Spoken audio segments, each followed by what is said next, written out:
I'm a nurse who works the night shift. There are 2 occasions where I've been stalked on my way home. I'd like to share them with you. This happened when I lived in Chikawa, Tokyo. I was returning home on the last train of the night. It was around 12:30 a.m. When you get off the train and exit the subway, there's a convenience store at the top of the stairs. My apartment at the time was about 7 minutes away from this store in a residential area. At that time of night, when you get off the last train home, the lights of the convenience store are pretty much the only light source in the area. The roads are usually empty too. I was climbing up the subway stairs, and I noticed a man waiting at the top of the stairs, staring at me. He kept widening his eyes as he stared at me, shifting around restlessly. At that moment, I knew the guy was weird. I ignored the traffic lights and crossed the road. I took a quick look over my shoulder and I decided to walk home quickly since the situation was a bit creepy. As I was walking, I felt a presence behind me. I looked over my shoulder and noticed that the weird guy from the subway was following me. He was closing the distance between us. Without any hesitation or thought, I instinctively started running. I remember running like crazy.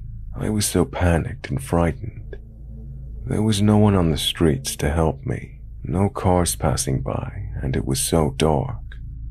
I ran up a path into someone's private garden, pushed the gate aside, and hid there. I crept around the back of the house that looked over a road. I saw a taxi passing by, and I saw my chance. The taxi driver must have seen how desperate I was, and slowed down and saved me that night. After this event, I moved to a different apartment right in front of a different train station. This area seemed to be much safer as it had a 24-hour taxi rank, buses, it was well lit, and it was busy with people even at night. It was reassuring. I'd been living in my new place for about 2 years when something else happened to me. Of course, it took place when I was coming home from my night shift.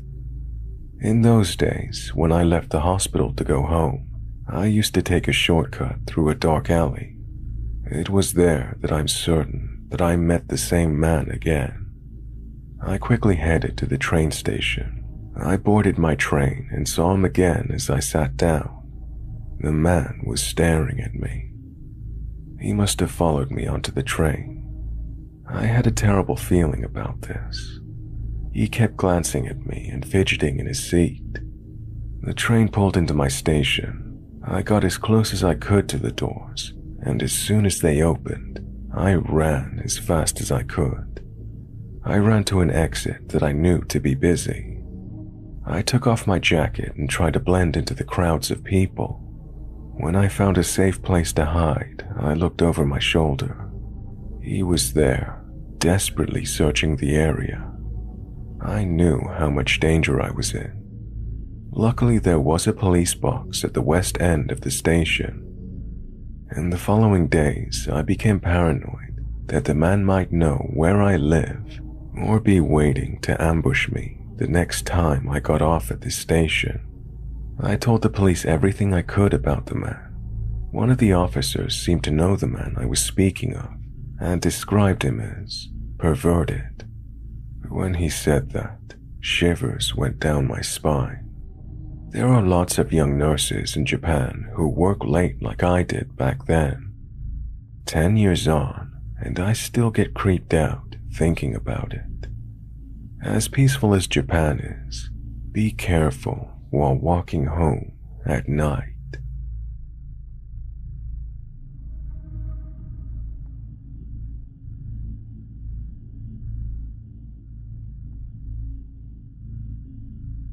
This happened back in 2010. I was working in a hotel in a suburban area, a nice place. When I first started here, I was both a PT front desk clerk and a PT night auditor. I'd just been promoted to a day job and had a week left at the front desk before I was switching to my Monday through Friday gig.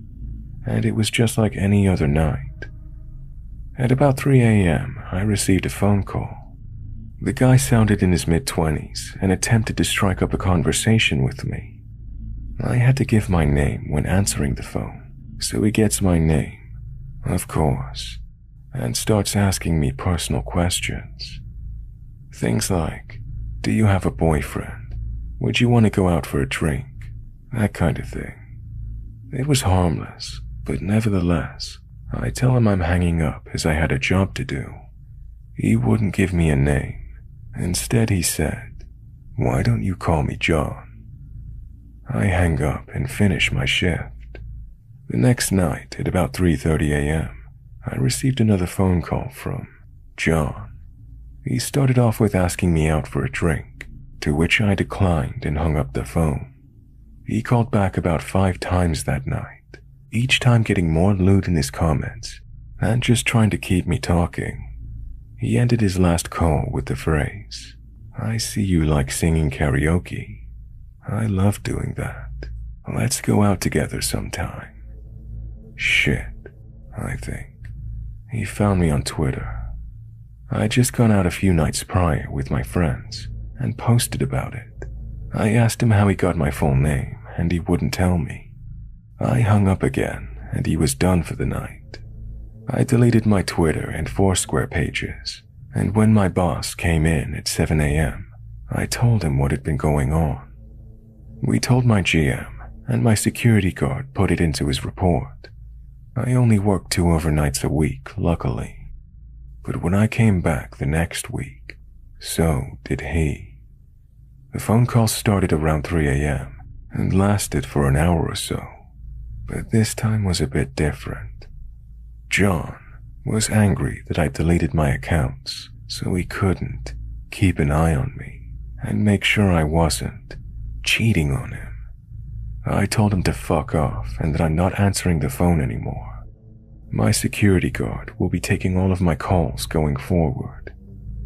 The phone was quiet for about 10 seconds, and then he screamed, "You're gonna be with me, whether you like it or not. I'm coming for you," and hung up the phone. I, of course, freaked the fuck out and called the police. Luckily, I had my security guard there, so I wasn't completely alone, but it must have been a slow night, because it took the cops mere minutes to get there. I called my night supervisor, who left at 11 p.m., and he managed to calm me down. One cop was nice enough to stay with me until my shift was done, and with that, I told my boss that even though I had a week left of overnights, I couldn't and wouldn't do it. Thankfully, they understood, and I moved to daytime hours, as well as sent an email out to everyone, telling them that anyone who called for me was sent directly to the GM. Thankfully, everything stopped after that, minus a few phone calls the security guy got for about a week. He told the guy that I'd quit because of him, and the calls stopped. It still creeps me out though. We think he may have been a former guest at the hotel, but I never found out who it was.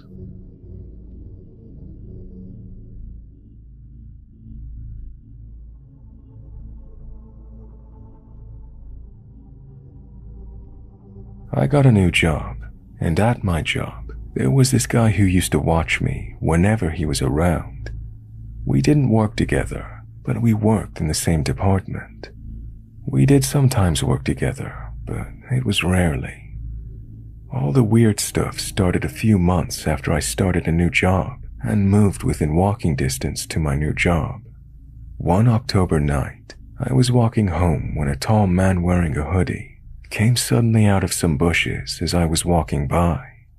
I found this bizarre, so before I entered my apartment, I looked back and saw him standing by some trees, watching me.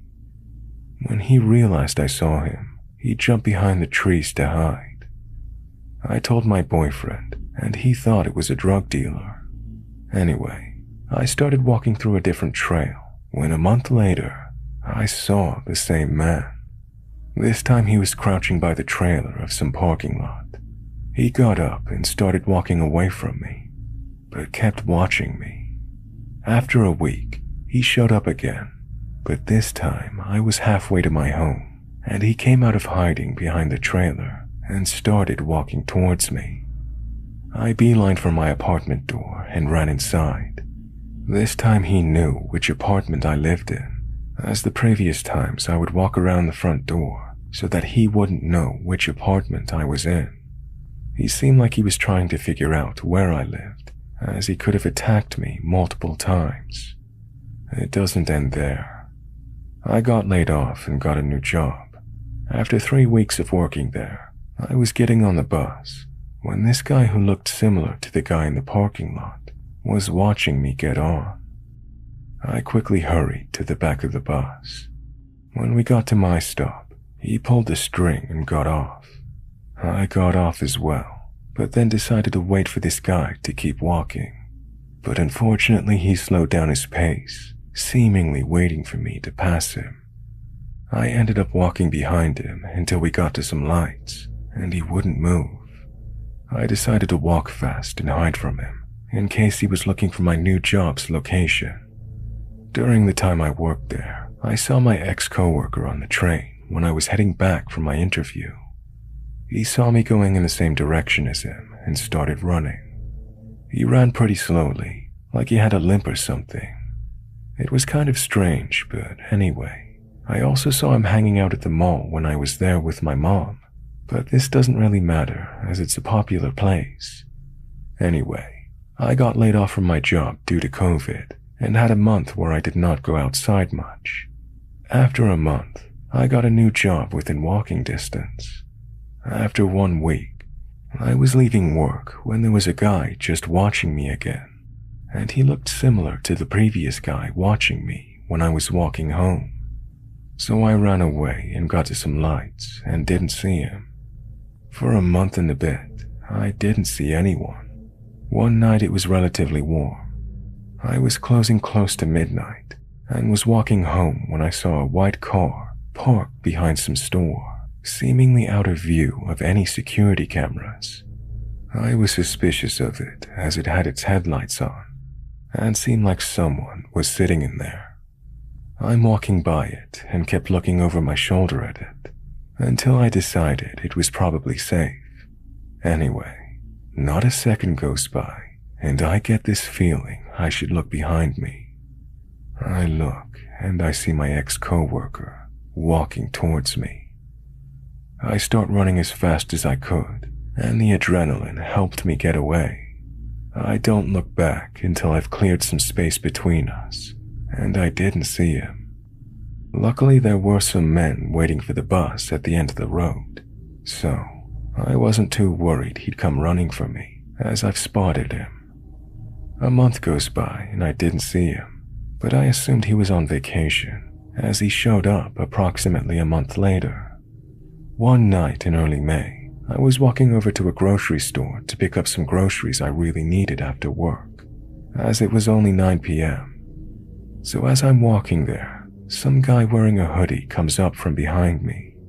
He starts walking towards the bus terminal, but I guess he overheard my conversation to my boyfriend, as I was telling my boyfriend that I was going to the grocery store to pick up some stuff and walk home. When I'm about to start walking home, I see some old-looking guy dressed like a teenager standing outside of the grocery store. He was wearing the same clothes as the guy I saw earlier, and he was watching me and trying to get close to me. I start telling my boyfriend to get me an Uber instead, and I walk over to some bags of fertilizer to hide from this guy. But he starts to look for me. I stare at him, letting him know that I know he's up to something messed up. He stares back with these soulless eyes. And then luckily, my Uber showed up and I hopped in. I'm not sure if this guy has anything to do with my ex-coworker, or if he was a random psycho, but I do know that it helped me to look out, and it ended up saving me as I made my boyfriend meet me after work. After that, I was extremely paranoid and always on the lookout for creeps, and I made my boyfriend meet me after work if it was dark out. A few days later, after no bizarre events, my boyfriend comes and meets me when I see some car with its headlights on, parked in front of a store we had to pass. We start walking by it when it slowly starts driving away, seemingly watching us walking away. We get to some lights, and I see the same car now in another plaza, driving slowly and watching us. Freaking out, I tell my boyfriend and he gets scared. I assume it was my ex-coworker, as the car this time looked like his mom's car. I saw his mom come pick him up at work once, and she was driving a car that looked like this one. The next night, we also saw some man with a black van, with the passenger door wide open, hovering around it. When we passed him, he started to follow us. So we started to run a bit until we got further away. 10 minutes later, I saw some guy wearing a hoodie, hiding behind some building with his back against the wall. I don't know if the last two incidents are related, but it sure terrified me and my boyfriend. Mind you, I used to walk home by myself for a month without incidents, so I'm assuming once it was warm out, whoever had been watching me was planning something terrifying. After this, I changed my hours at work, even though my managers gave me a hard time despite all the insane shit I was seeing at night. I got my managers to give me rides home anytime I had to close, or I would get Ubers, but I never walked again at midnight or after 10 p.m., even with my boyfriend. I ended up seeing my ex-coworker's car multiple times in May when my managers drove me home. Eventually, I stopped seeing his car as he realized I would never be out again at midnight. I started getting morning shifts at work, and I finally don't close anymore at work. However, I don't know if I'm done being stalked or not. Last month, the sun was starting to set around 9-ish. I was walking by myself to the grocery store when I saw my ex-coworker drive past me. I ignored it as I've seen him in this area and it's probably unrelated. Anyway, 30 minutes later, as I'm walking back with my boyfriend, I see the guy who was watching me in the same parking lot. He's back and lurking around. He sees my boyfriend and me and starts walking away, but keeping an eye on us as we get into our apartment. Unfortunately, due to having in-person classes at my university, I'm back to working until 10 p.m., but I have my boyfriend meet me anytime I do. I'm worried it's all gonna start back up again. I'm genuinely scared, to be honest, as this has been going on for almost a year.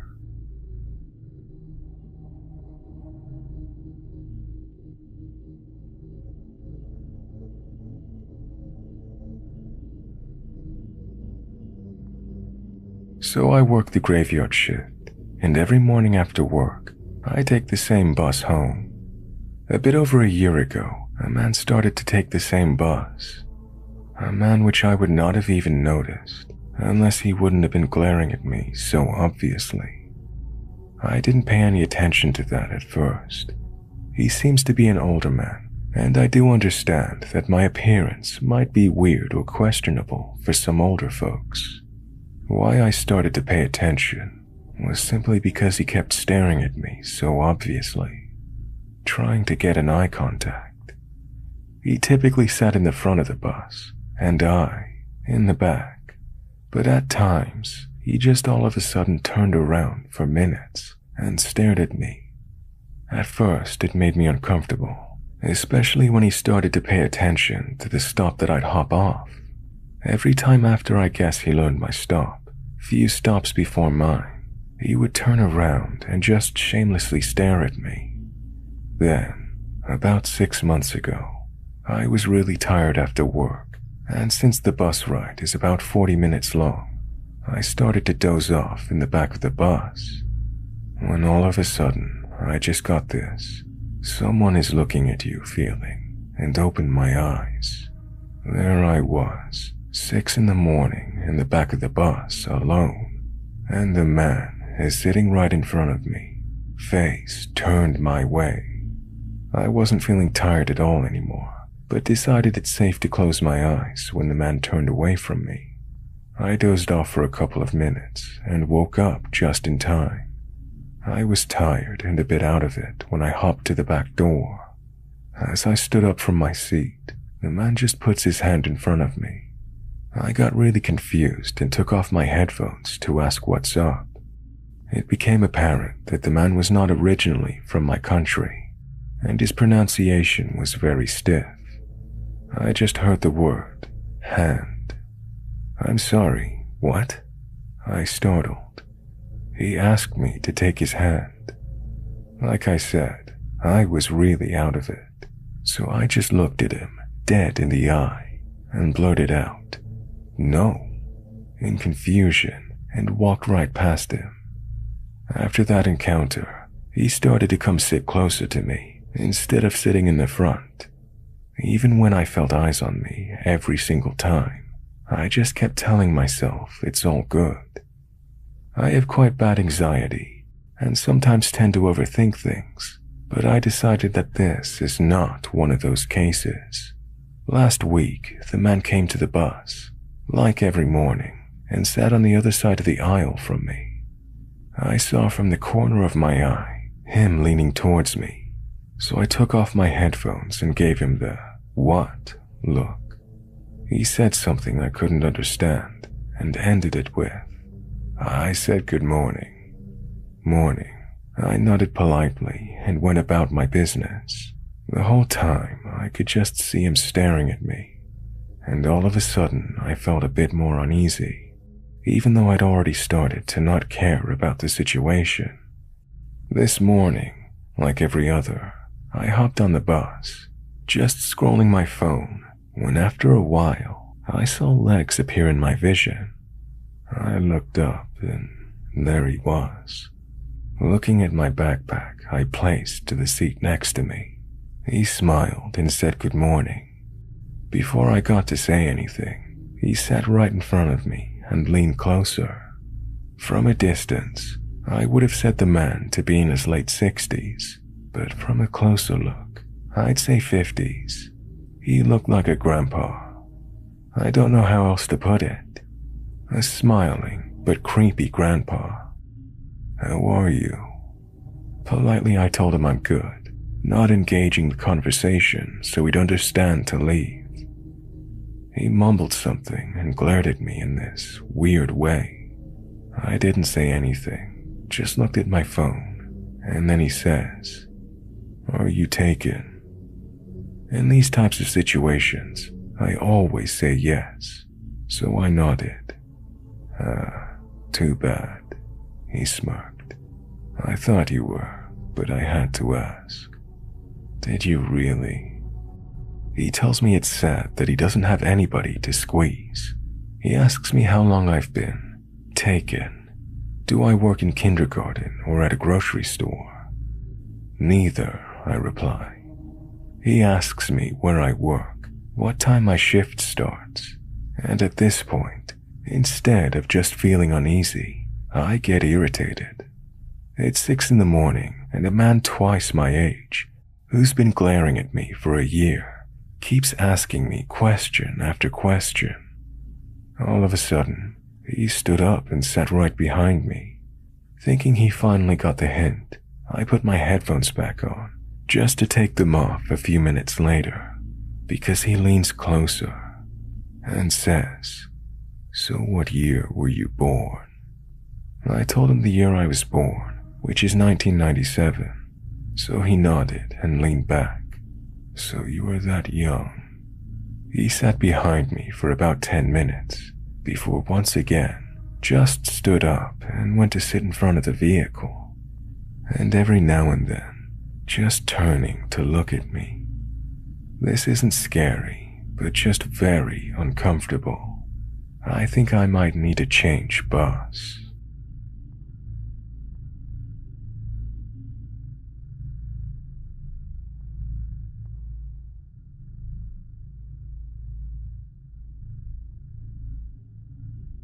I'm a firefighter, And there is a very odd, religious group, which we all know as a cult, that is in my area that I work. They seem to be nice people when you talk to them, but some of them, especially the older ones, are particularly odd. They don't like us responding to calls in their buildings, and will do everything they can to try and keep us out. They have their own private airport with helicopters and planes, which we make half-serious jokes is for drugs and human trafficking. They claim it's for bringing translated Bibles to South America. One time we responded to a fire alarm in the hangar, and even though it was the middle of the night and nobody was supposed to be inside, my friend and I swore up and down someone was in the building, walking around in the shadows. The guy who was at the hangar when it happened insisted on going inside with us and was visibly upset when he couldn't. They give us looks almost like death stares when we drive by, which I originally thought it was just people looking at the fire trucks as we drove by. But then I notice how they look like they want to kill us almost. We'll be coming back from a call at night, and they will be walking down the street or on late-night bike rides, and we'll stop what they do to watch us back into the station and go about our business.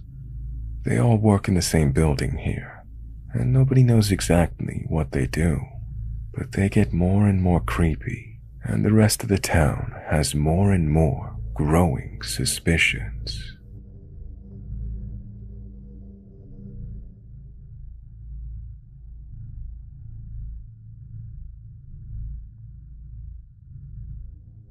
So I work in the public sector where basically we have books, but they're all free as long as you have a card, and there are a lot of patrons who can be creepy.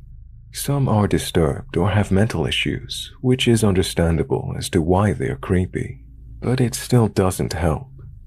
Now, there's a guy I used to see sometimes when I'm working who just stares. He stares at people, anyone really. This night he decided to stare at me, all shift. I only noticed a few times. This night, I saw that he left for the bus stop after we closed. I left for the grocery store, hoping to avoid him. When I arrived at the stop, he was there. Now he left early enough to get on 2 different buses before the one we both got on. At the stop, I sat down to just chill and he paced the stop, staring at me, unblinking the whole time. I'm a pretty big guy, so it takes a lot to creep me out. He accomplished this in 2 minutes. He kept staring at me until I moved. I figured if I stood, I'd be at a better angle to defend myself. He then took my seat. See, this bench has 2 spots. Instead of taking the unsat-in, empty spot on the right, he took my exact spot and continued to stare, following me with his eyes as I kept moving around, waiting for this damn bus to show. I at one point began moving back to my work for a better area. I would rather take the creepy people around there than him. Now, in reality, I wasn't really in immediate danger, as I could easily take him, but I don't want to know what he could do. The LED sign of the bus crested the hill before the headlights, which gave me a sense of relief. That would quickly be diminished. Now this guy has stared at me before, but never got on the bus. Tonight, he had enough cash. This is when I knew he was following me. I began to head to the back of the bus. He followed. I quickly changed directions and sat near the front. He weaseled his way to the front and quickly took a seat directly across from me. I know this because I was nodding off, and an intense instinct of "I'm in danger" took over, and my eyes shot open. There he was, ever unblinking, ever staring, ever creepy. Now this part is what had scared me for a bit. For a week and a bit, my bus service closed some major stops without thinking how it would impact anyone. Anyways, my closer to house stop is closed, so for a couple of shifts, I had to get off on the stop before. Complaints from the public quickly made the closest stop become available again. He must not have known this, but somehow he did know I got off at the farther stop. This stop is also really sketchy, with the streetlight being covered by trees, making this tiny strip of sidewalk basically blacked out for a bit. This man goes to get off at the stop before, looks behind me, and sees me still seated. I watch in horror as he goes to take his seat again. In that moment, I took my chance and hauled ass out of that bus. He stared at me angrily through the exit doors as the bus pulled away. He tried to follow me off the bus, but it was too late. The road I'm on is a straight road, so you have a clear line of sight to the next stop. My horror intensifies when he did not get off at that stop. I haven't seen him since, and I hope we never meet again.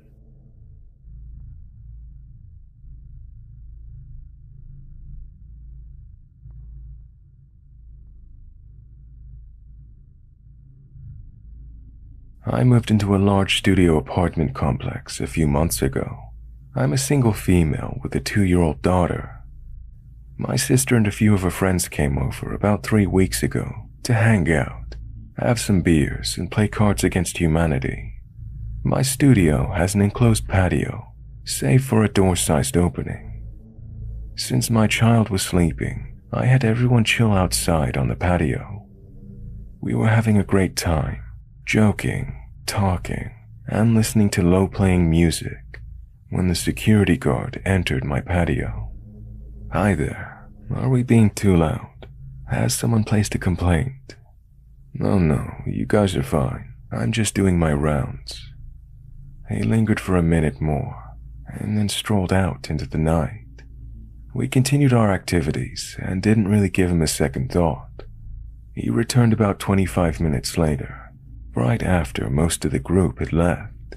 Only my sister, her friend Cody, and I remained. He was an overweight, late 40s, early 50s white male and wore glasses. He strolls into my patio once again and strikes up conversation. We learn he's a retired cop that had quit the force after suffering a heart attack on duty. He states he had to undergo a quadruple bypass surgery, and after recovery, he started night security jobs. I felt sorry for him because of the medical history, and sat and listened to him for quite a while. He must have stayed at least 30 minutes before my sister got uncomfortable and loudly announced that we were going to bed. He bid us a good night and left. Once again, my sister said that she didn't like the way he was looking at me, and she thought that he took a liking to me. I initially had told her she was reading too much into it, and that the guy was just lonely and had a long shift ahead. 1 week and a half later, my sister's visiting me again, and we're sitting inside my place, talking. My studio has a black screen door and a wood door. I had the screen door locked and the wood door wide open to let some air in. My sister is talking to me, and I have the sensation that somebody is looking at me. So I glance up.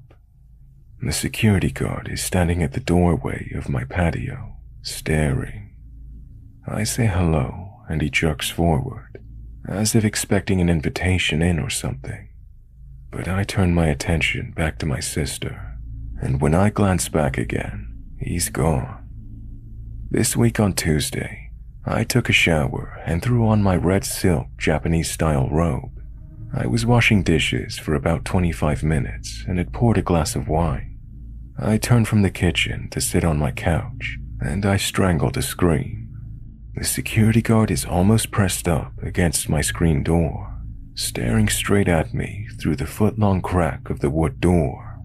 I was so startled and shaken, but the first thing I did was make sure my robe wasn't exposing me. I ran to the screen door. "You scared me," I said. No emotion and no apology. I was just doing my rounds. My scalp is crawling and I'm still shaky. Okay, well, I'm going to bed now. He's still right up next to the screen door, all the way inside my patio, and turns and looks at my beach cruiser parked against the wall. Oh, you have a bike. You should put it inside because someone could take it. Yeah, I'll get to it, I replied. I pretty much slam and lock the door. I sit down with the wine and calm my nerves. I was shaken up, but wasn't sure if he really was being a creeper or just a lonely individual that was looking for someone that had expressed interest. After a debate with my friend and sister, I contacted the property manager. I was actually surprised at how quickly it escalated. They took my verbal incident report over the phone and just informed me today that the guy's been fired.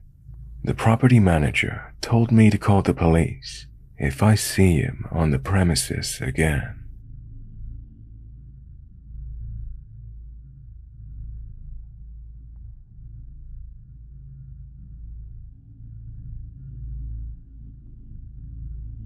Okay, so for a bit of background, I used to work at this drive-up coffee shop that sells coffee and snacks, like bagels and muffins.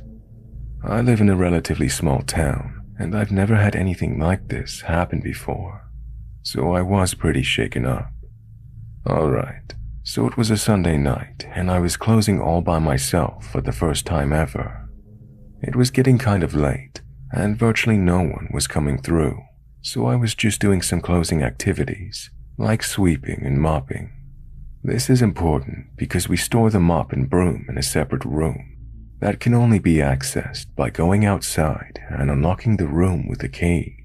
So, I had the employee entrance door unlocked since I was going in and out. It started to get dark, and I'm due to leave in about an hour when this old Ford drives up. The driver was an older man, maybe 40 or so. I wasn't too fazed by it though, because a lot of people work on oil rigs in my town, and if they're on the night shift, they'll stop by for a pick-me-up before making the 3-hour drive out to the rigs. I open the window, ask him what he'd like to order, and this is where it gets weird. He didn't order any coffee or food. No, he asked me, "Are you working alone?" I most certainly was working alone, and even both my managers were no longer in the neighboring pawn shop, which they also owned, and I just feel my blood run cold. Thankfully, I'm smart enough to lie and respond with, "Oh no, my coworker will be back in a second, and my manager is coming here in about 5 minutes. He needs to take inventory." At this point, the man looks past me into the shop, directly at the cracked door behind me, and gives me this really creepy smile before pulling forward and signaling to turn around on a road that goes right next to the open door. As soon as he could no longer see me, I jump over, slam the door shut, and lock the doorknob and deadbolt. I was worried to leave the building that night because I didn't want to walk across the parking lot to my car. I thought he might be lingering around the area, waiting for me to get off work. I'm really glad that I never told him I was working by myself. That was the creepiest encounter I've ever had at work.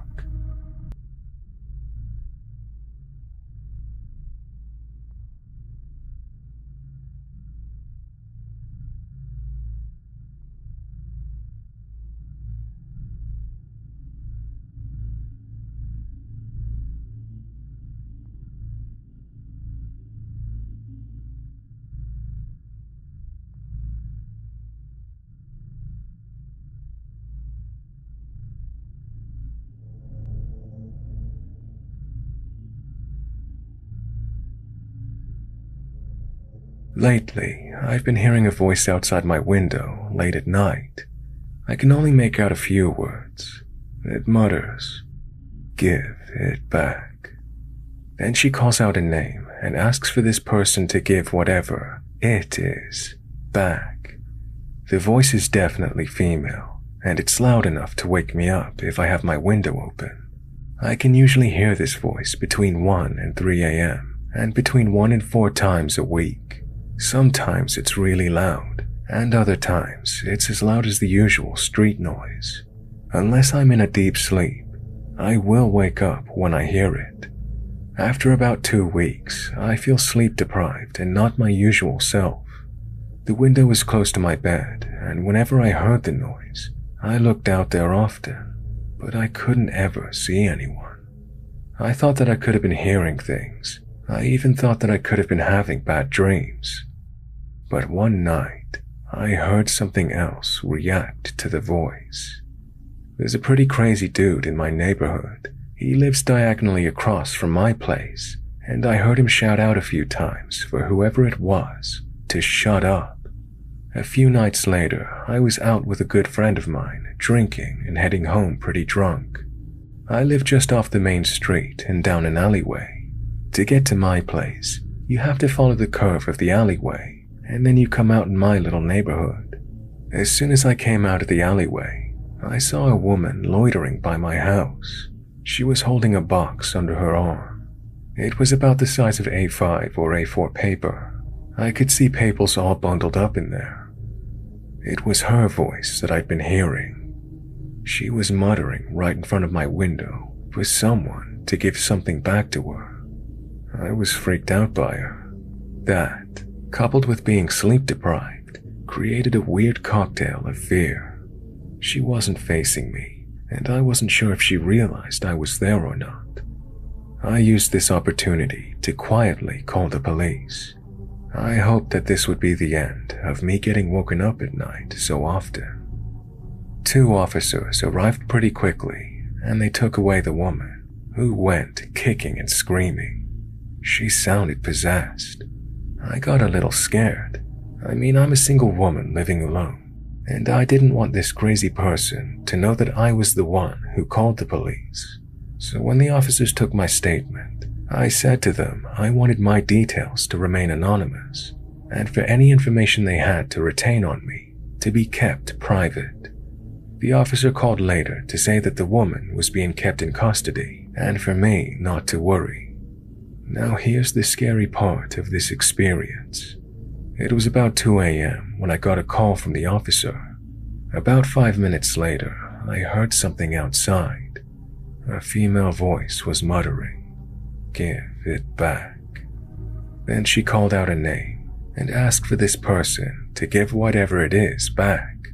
Instantly, I was really frightened, but then I thought that I was hearing things.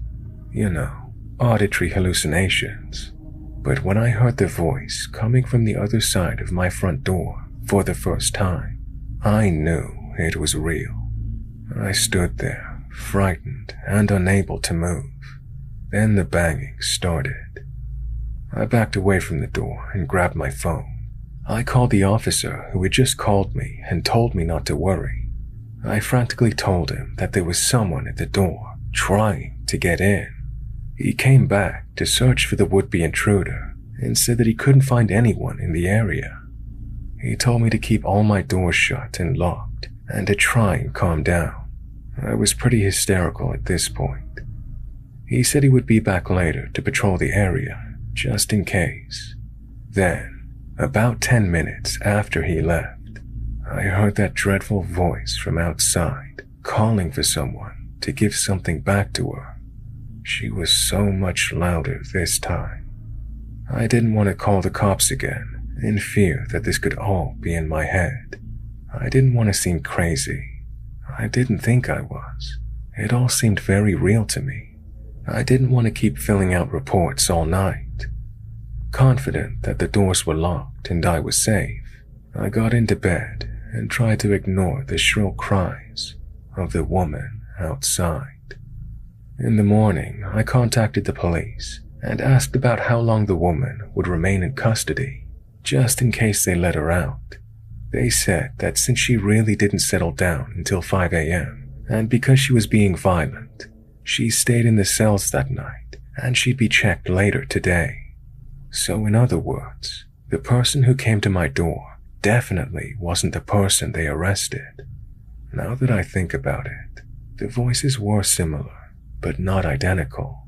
They had the same kind of raspy, stale, stilted manner and quality to their voice though. I had a meeting at work that morning I had to go to, but I was scared to leave. I pulled myself together and timidly headed out the front door. There were loads of dirty footprints all over the bottom half of my door. It looked as if it had been repeatedly kicked. I guess that was the banging sound. I took some photos and I headed off. When the police came in the evening, I showed them the door and my photos. Once again, when night came, I heard the voice of a woman out there calling for someone to give something back to her. The police told me that they thought there was a group of these suspicious people in the area. They weren't able to provide me with a reason or motive for their actions. That was it for me. I stayed with a friend the following night. The police were watching us that night. They patrolled both outside my home and my friend's home. They didn't find anyone that night though. After the night I stayed with my friend, the police patrols continued, but I never heard that voice again. Something weird did happen about 3 days later. I got a call on my home phone, and I heard a voice muttering something unintelligible. It was strange. I don't put my number in the phone book. I usually don't answer calls from withheld numbers, anonymous numbers, and that kind of thing. But my niece was staying over that night, and she picked up the phone. When she answered the phone, she said that she heard nothing but silence, and that was when she handed it to me. As soon as I said hello, a voice started muttering something angrily to me. I'm kind of glad I didn't understand or hear what the voice said. I don't need to know what kind of curse or threats were attempted to be spat down the phone at me, because whenever I think about the voice I heard outside, the banging at the door, and the idea that there might be more of these cult-like people who were seemingly intent on harassing me, I get scared. I have racked my brain and I cannot think of a person, male or female, that I've fallen out with, been in a relationship with, or irritated, who could be capable of doing this. I'm glad it's all over with. I consider it all over with since I haven't had another incident for a while. If anything else happens, I will let you know.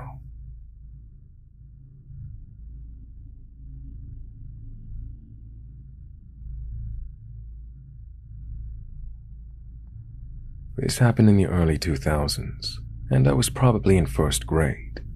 This story takes place in Bulgaria.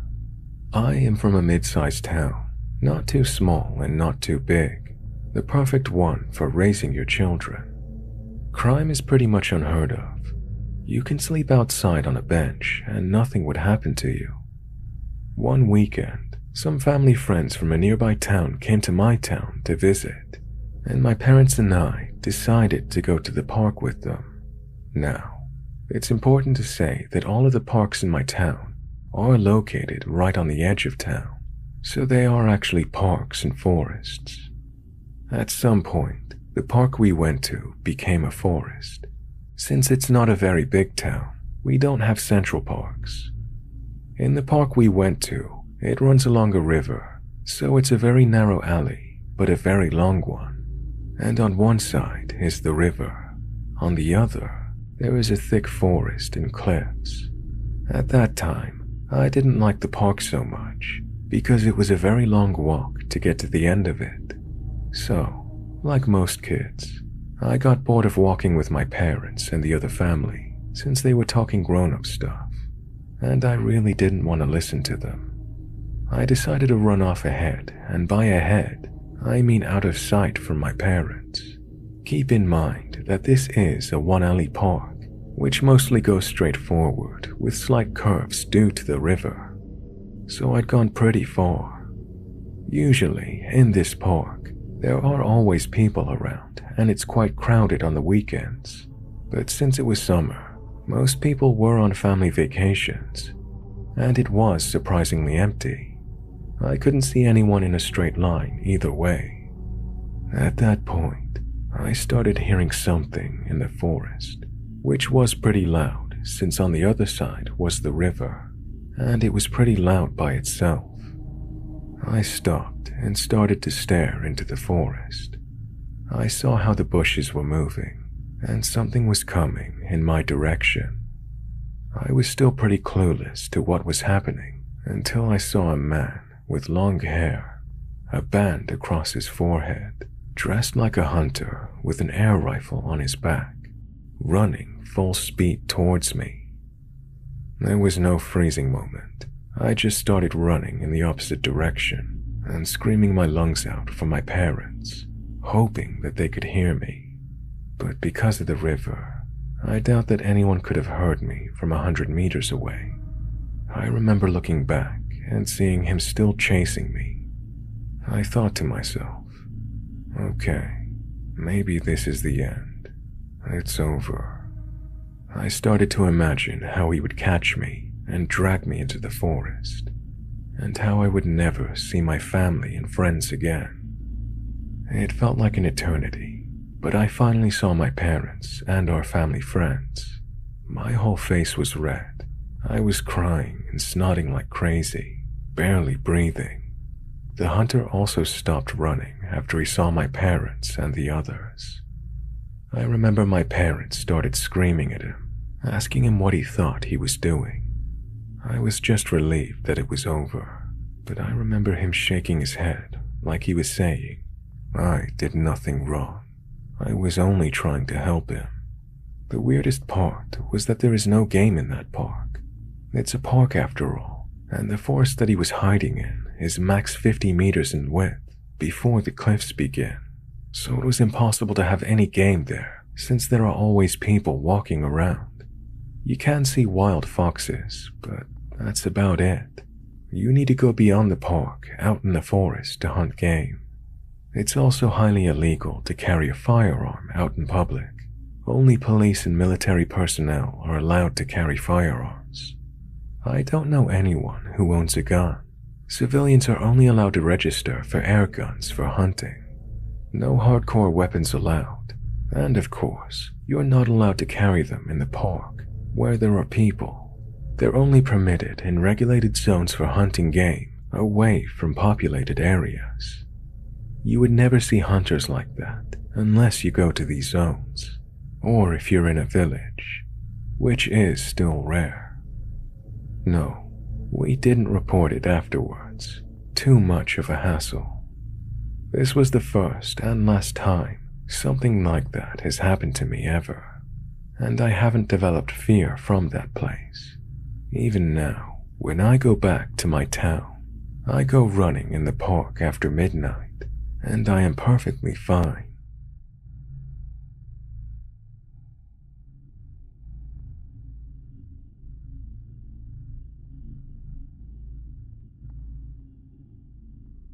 This happened when I was 11. I have an older brother who was 16 at the time, and 2 younger brothers. My parents would often go out for dinner on a Friday and leave us home with some hired videos, pizza, and my brother in charge. My brother would often leave to his friend's place down the road on the same street, and then leave me in charge.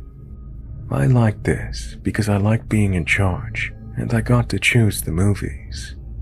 This Friday night it was stormy and raining on and off. There was some lightning and thunder around. I was watching a movie and my 2 brothers were playing in the carport. It was a large open-plan space you can fit 4 cars under, and because my mom and dad were out, you could skateboard, ride a bike, and do all sorts of things. Standing in our carport to the left was a park. We had no neighbors on this side, so you'd often see people using the footpath walking their dogs, riding, running into the night, as there were some half-decent street lamps dotting along it. If you went out of our driveway, you could go straight into the park. It was a great place to grow up. This night, my brother was on the road as usual and had written his friend's number down and left us to it. I was probably into our second movie for the night when my 2 younger brothers ran in, and said a man is watching them from the park near our fence. Now, normally I'd think they were playing a joke, but their faces had that different, concerned look, so I thought I'd better come and have a look. We head back out to the carport, standing in the doorway looking out toward the park. There's no sign of him. There's a lightning flash, and it lights up enough just outside of the carport that we see the man my brother saw is now standing in our yard watching us. We all screamed and slammed the door. We ran to my mom and dad's room and locked the door. We grabbed the phone and ran the cord from the bedroom to the bathroom, and we locked the door. We called my brother's friend's house. His friend answers, and I tell him there's a man in our yard.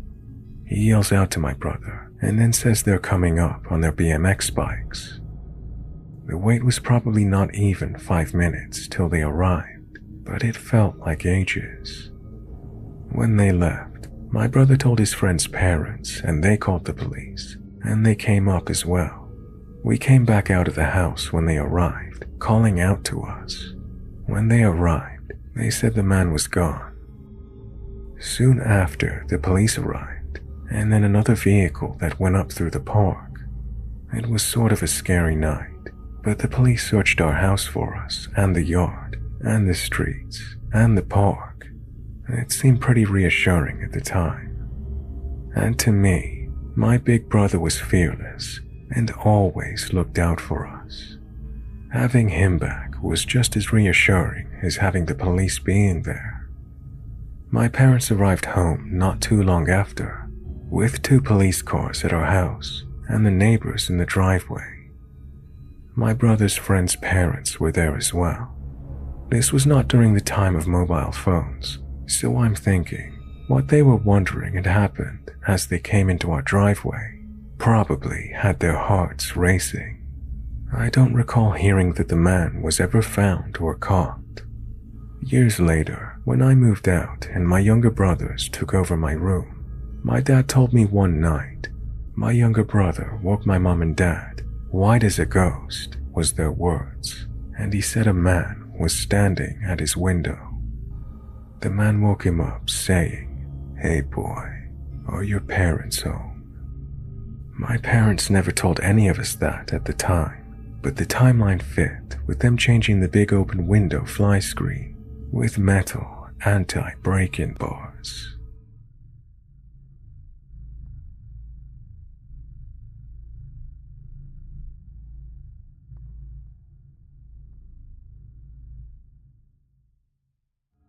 This happened over a decade ago and is about the only really creepy encounter I've had in my life.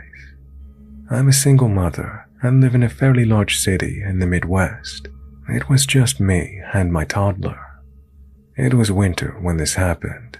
There was a pretty fierce snowstorm blowing outside. I'm a smoker, so I still have to go outside and deal with the wind pelting my face with snow as I feed my final craving of the night before heading to bed. My porch is covered and has trees in front of it, so it was really hard to see in the night. I never turn my porch light on when I go out to smoke. It was late, about 11 or 12 at night. The street was deserted. Although I live in a big city, my neighborhood is really quiet at night. My street dead ends to a park, so there isn't much traffic. As soon as I stepped outside, I could hear something in the distance. I spark up my cigarette anyway and look down the street to where the noise was coming from. It sounded sort of like an animal growling. As the noise got closer, but was still about a block away, I could see a man walking.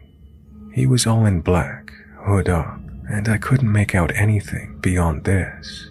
He was speaking in a deep, guttural growl. It was the most demonic thing I've ever heard. It honestly did not sound human, but I know crazy can make people inhuman. It's hard for me to describe just how fear-invoking this voice was, but I also have a curious nature, so I stood out in the storm like a deer in headlights, watching and listening. I can't really remember most of what he said, but I do remember the phrase, "This is the Book of the Dead."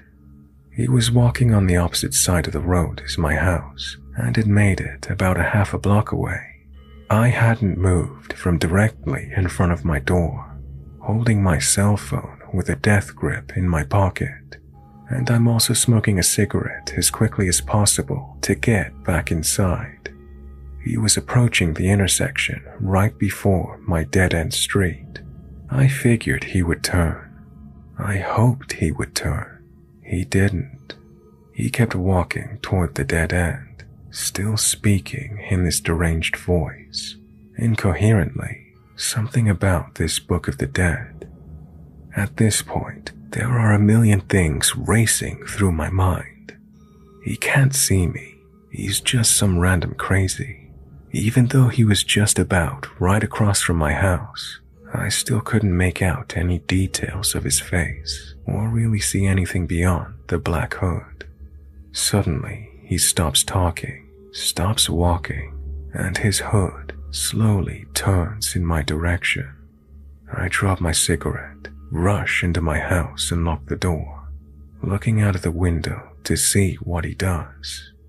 He just stood there for probably 30 seconds and then started walking again. He crossed the street and stopped again, directly in front of the sidewalk from my door to the street. He stood facing my house for 3 to 4 minutes. I stood behind my locked door, staring at him as he stared back at me. Although he was only about 20 feet from me, his hood still concealed his face. I was debating internally if I should call the cops, my phone still clutched in my hand. But he honestly wasn't breaking the law in any way. He was just standing on the sidewalk, looking at my house. The standoff felt like it lasted an hour, with my heart leaping out of my chest. He was silent as he stood, and the only thing I could hear was the wind and pellets of snow tapping on my windows. He turned and started walking again, speaking again in his growl. He kept on walking down the dead end and then into the park. I could faintly hear his demonic voice through the door as he walked, and that was it. He was gone. I checked on my son, and he was sleeping soundly, although I can't say I did the same that night.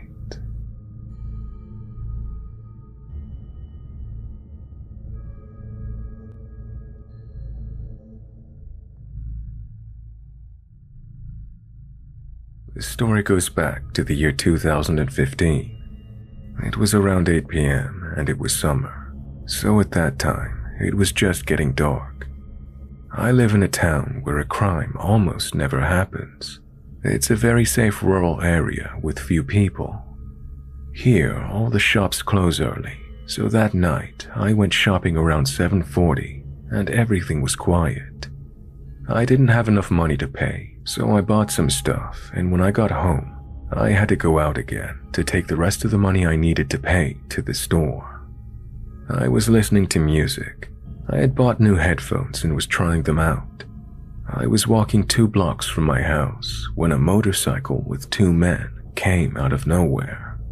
The man on the back got off and took out a gun, pointed it at my head, and started yelling at me to give him my cell phone. He yelled, "Give me everything, give me everything." And I just squeezed my cell phone and headphones and yelled, "No, no, these are my things," over and over again. The whole time, the gun was pointed at my face less than a meter away. When the guy with the gun saw I wouldn't give him anything, he fired. I saw very clearly how he pulled the trigger on the gun. He got on the motorcycle with the other man, and they left at full speed. I didn't get shot at. I don't know if it was a real gun or fake, if it had bullets in it or not. I don't know anything. Plus, it was just after dark, but it was the most terrifying experience I've ever had. As soon as they left, I ran out and got to the store where I was going first. I arrived crying and shaking. It was hard for me to speak. I asked for help and they called my mom, who came to pick me up in a taxi because I didn't want to walk home even though it was 4 streets away. That was the first and last time I experienced a robbery attempt. It was the most damn stressful situation I've ever been through. I don't know how to describe the absolute panic I felt when I saw the barrel of a gun in front of my eyes, and all for a cheap fucking cell phone and some headphones. God, they didn't give a shit about a girl's life. They put a fucking gun to my face. I wish that no one has to go through this, much less children. I was lucky, but many are not, especially in the city to which my town belongs, where this is a common occurrence.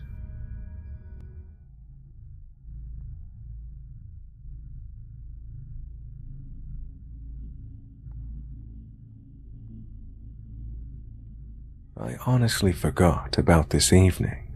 It wasn't until my cousin brought it up to me one night when we were actually talking about Reddit and the creepy and crazy things that I'd experienced growing up.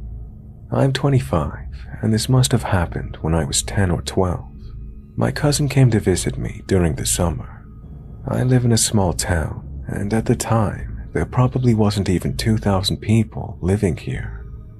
I may not know everyone, but I do know quite a few people in my subdivision, enough to know that most of them are elderly or parents with kids, so this made what happened so strange. I was just looking for my cat.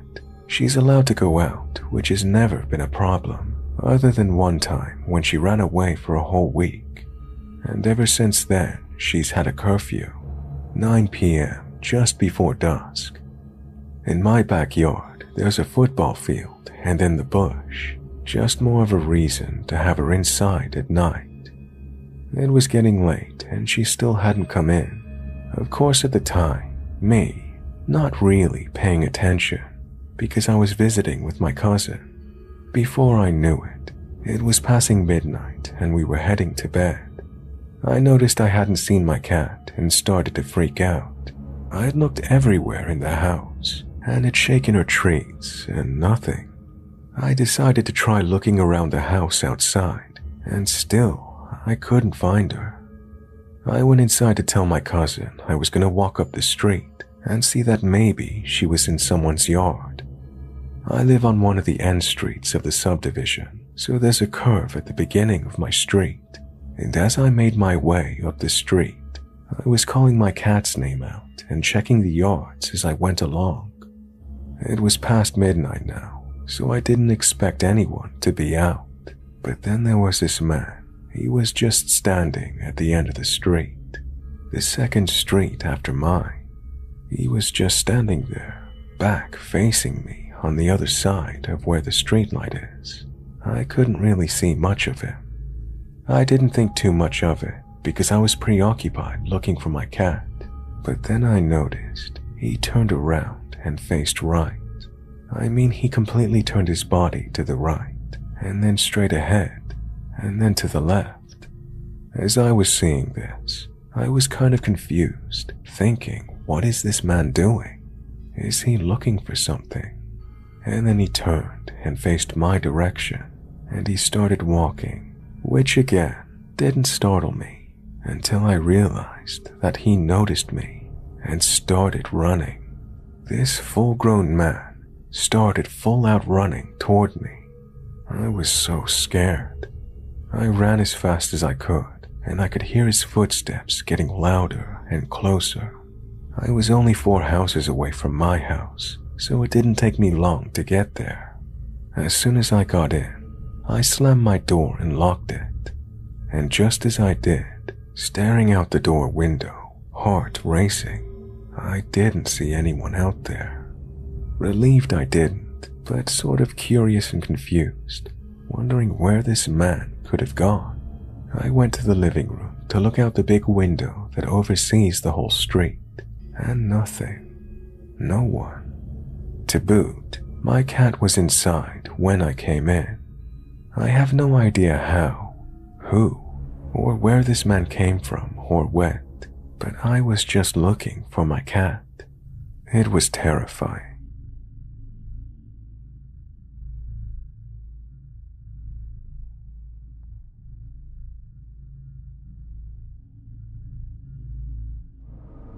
To start, my family lives in a small town in central Minnesota, and things like this hardly ever happen here. It was a startling surprise. Anyways, one night my mother and grandmother decided to go shopping at Target in a nearby town for groceries and a couple other things for my grandma's house. They pulled into the parking lot, entered the store, and began shopping. Pretty normal night so far. My grandma and my mom usually shop separately, so they both grabbed carts and went off in their own directions. This is where things got a bit weird.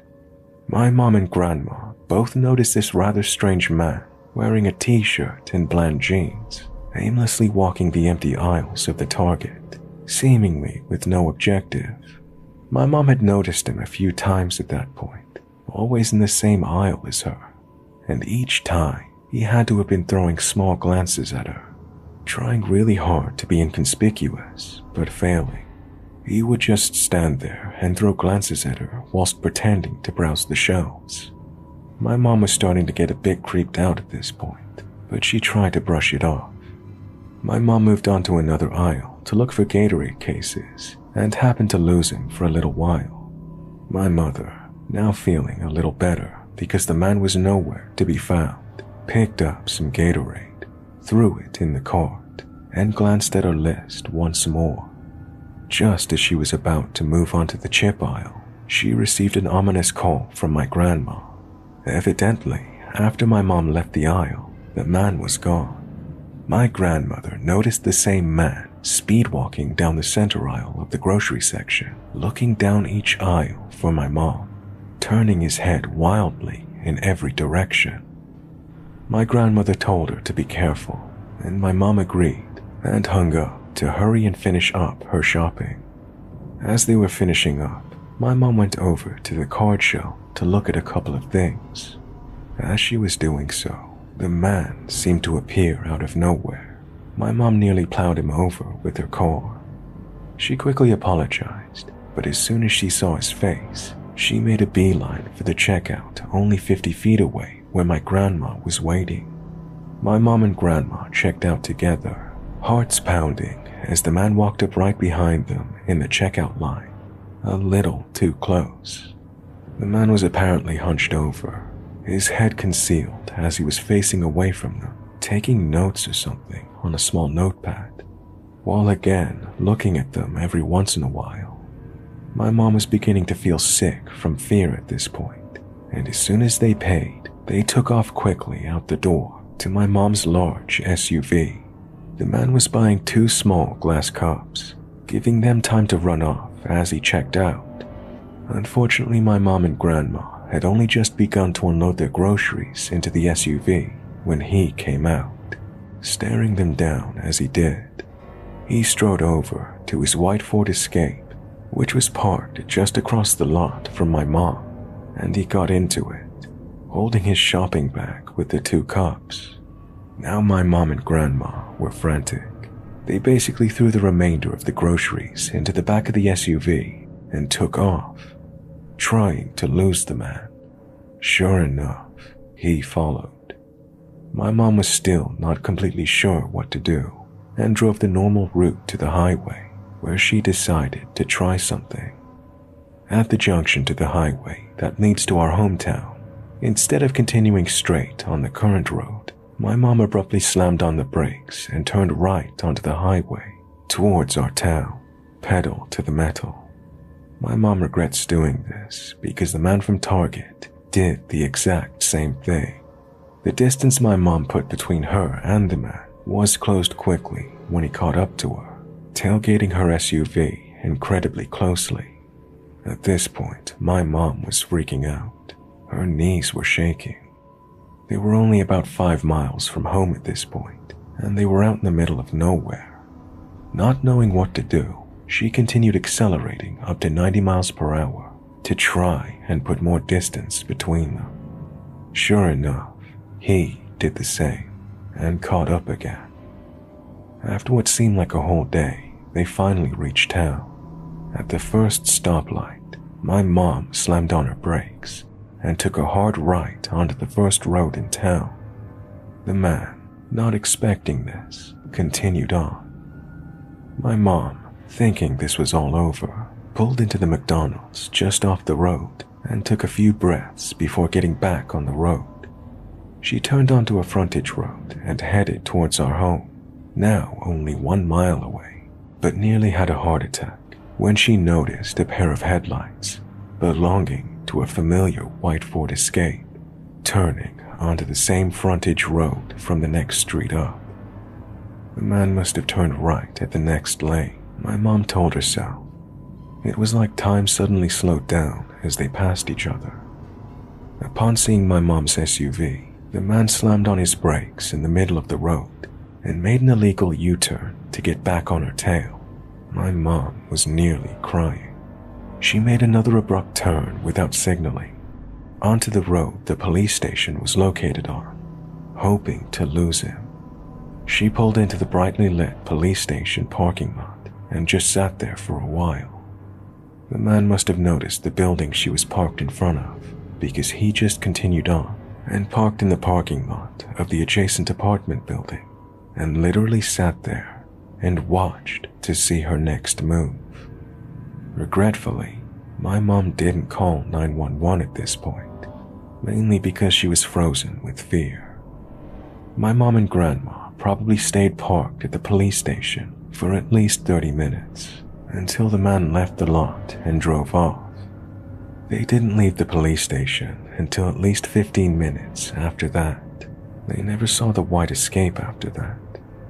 My mom dropped my grandma off at her house and then drove back home to ours.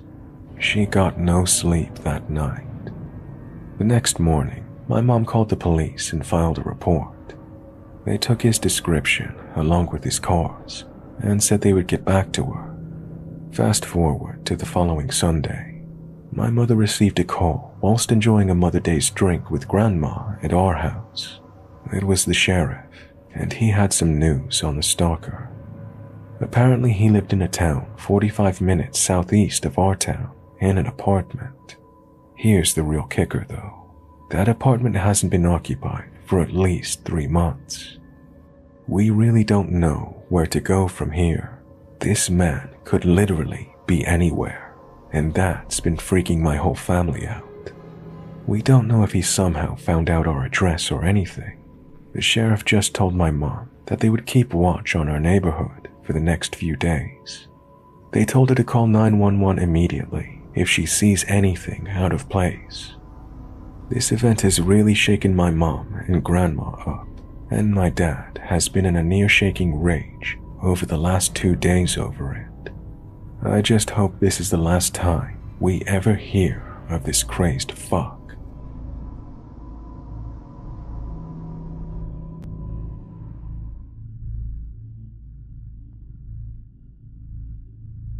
I've been living on my own with my boyfriend for almost 2 years now. I recently had a break-in while I was home about a week ago. It was early in the morning at about 3 a.m., nighttime for most of you. My boyfriend works night shift, so he wasn't home at the time it happened. I was on my phone when I thought I heard someone coming up the outside stairs. There was a snowstorm that night, and it was really windy, so I didn't think much of what I heard outside. I was just about to close my eyes and go to sleep when I heard my front door being opened. I thought it was my boyfriend, so I was going to call out his name, and I did, to realize that was a big mistake. Now my house is a 1-bedroom apartment, so there isn't really anywhere to hide at all, especially when I was stuck in my room. Now, my bedroom door doesn't have a doorknob on it because it broke, so it's kind of tricky for someone to get it. The only place I had to hide was on my bed behind a small wall that was still very visible. I grab a knife my boyfriend has on his dresser and hid. I could hear someone was trying to get into my room. It was one of the most intense things that's ever happened in my life. I held my breath and was ready to start screaming and kicking and scaring whoever it was with a knife as much as I could. And I knew my downstairs neighbors would hear me. They would come upstairs or call the police. The door swung open, and I saw a tall man with a mask over his head, wearing a black hoodie. He saw me and was headed for me, but I screamed and tried to kick him in his knees. I ended up kicking him in the dick, and he fell down immediately. He stood back up, and I ran for the front door. I saw the front door open. It was my boyfriend, who'd been dropped off by his friend from work. I pushed him out of the house immediately and told him what was going on. He told me to run downstairs to his buddy's car and tell him what was going on, and to stay with him in the car safe. He took the knife from me and stayed in the front room. I ran outside to Josh's car and told him everything. He stayed in the parking lot and he called the police. But then we heard a gunshot. Thank God my boyfriend didn't get shot, but the bullets did go into the door and nearly hit my boyfriend in his leg. If it wasn't for my boyfriend and his friend coming home early that night, I think I would have been dead.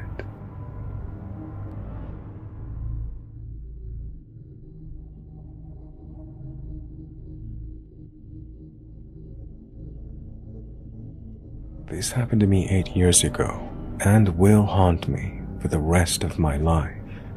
I grew up in one of the most densely populated neighborhoods in all of North America. The neighborhood was initially supposed to house 12,000 people, but by the time I was 12 years old, it had a population of around 30,000 people. It was one of Toronto's poorest neighborhoods, with 50% of the population being under the poverty line, though the crime rate was not nearly as high as you'd expect it to be. The neighborhood was mostly made up of immigrants and refugees looking to find a better life, my family included. It was summer break between 5th and 6th grade, and my cousins were at our place watching movies. I was getting hungry, so I grabbed some money and headed for the convenience store to get snacks. It was around 7 p.m., so the sun was still up, and there was an hour and a half left of light. The convenience store was a half a block away, so I walked it. When I got to the parking lot of the residential building the store was in, I noticed a man wearing a black hoodie with horizontal green stripes standing in the corner of the parking lot. There was nothing too noticeable about the man, except that he was smoking directly under a no smoking sign. Nothing uncommon in that neighborhood, just kind of ironic. I walk up the steps and into the cramped convenience store. There might have been 7 people in there, but it looked as if it was already almost full. It was probably as big as a mid-sized apartment and was already stocked up to the ceiling. The point is, if anyone enters, everyone in the store knows. So I go in, and directly to the left of the entrance is a shelf packed with many different varieties of candy. I was like any other child who has 20 different varieties of candy laid out in front of them, but only has the budget for 2. Lost in thought. At the moment, I forget about the man who was smoking. He enters through the door. He walks into the nook of the store behind me, where they keep all the flatbread. I can feel his gaze on the back of my head. I quickly decide on the snacks, pay, and leave. I walk out, down the steps and to the sidewalk on the other side of the narrow parking lot. When I hear the chimes of the exit door, I glance behind me to see who is exiting the store, and I'm a shade under petrified when I see the man exit the store, especially when I notice he's carrying nothing in his hands. I quicken my pace just a tad and reason with myself that he just bought another pack of cigarettes, and he just put it in his pockets. That idea had barely crossed my mind by the time I'm halfway back to my building. I turn around to see if he's still there, He's maybe 15 feet away from me when we make eye contact. He has his hood off, and I can see his face clearly. He has scars covering his face, and he's balding on top. He couldn't have been too tall because he wasn't much taller than 6th grade me, so maybe 5'4" or 5'6". I spin back around and start to speed up, and I hear footsteps quicken behind me. By the time we got to the D-shaped driveway to my building, we were speed walking. As soon as we hit the split in the sidewalk, which separates the driveway and the straight path, I start sprinting at full speed to my building. Luckily, there was someone buzzing in at that exact moment, and I slipped in the door behind him. I quickly whirl around and pull the pneumatic glass door shut. When I look up, I see the man, seconds too late, on the other side of the glass door. The look on his face still scares me. He stared at me with an expression of anger that I'd never seen before, nor have seen since. I run to the elevators and push the button. He starts rattling the door. The expression on his face was still sinister. When the elevator comes down, he understands that he won't catch me. He leaves the way we came.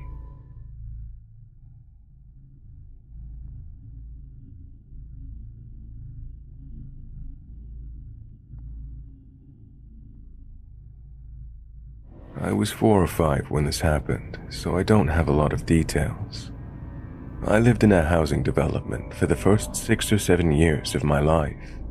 During the summer, it was common for the first kid outside during the summer to kind of holler through a window or knock on the door of literally any house and ask if that kid lived there could come out and play.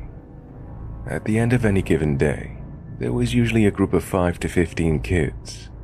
We were loud, but we were actually pretty behaved, and I think most of the parents liked that it was pretty easy to get us out of their hair, but also not completely lose track of anyone. Often, I was the first kid up in the morning, and a new family moved in across the street the day before. I had seen a mom, a girl, I'm thinking 9, and a boy that might have been 3 or so. So the next morning after they moved in, I set my sights on their apartment. I crossed the street and made eye contact with a 9-year-old girl who was already staring out of one of her windows that faced the sidewalk, and I yelled, "Wanna come out and play?" She blankly stared at me for a few seconds and said rather complacently, "I'll go ask my mom." And a few minutes later, she was outside.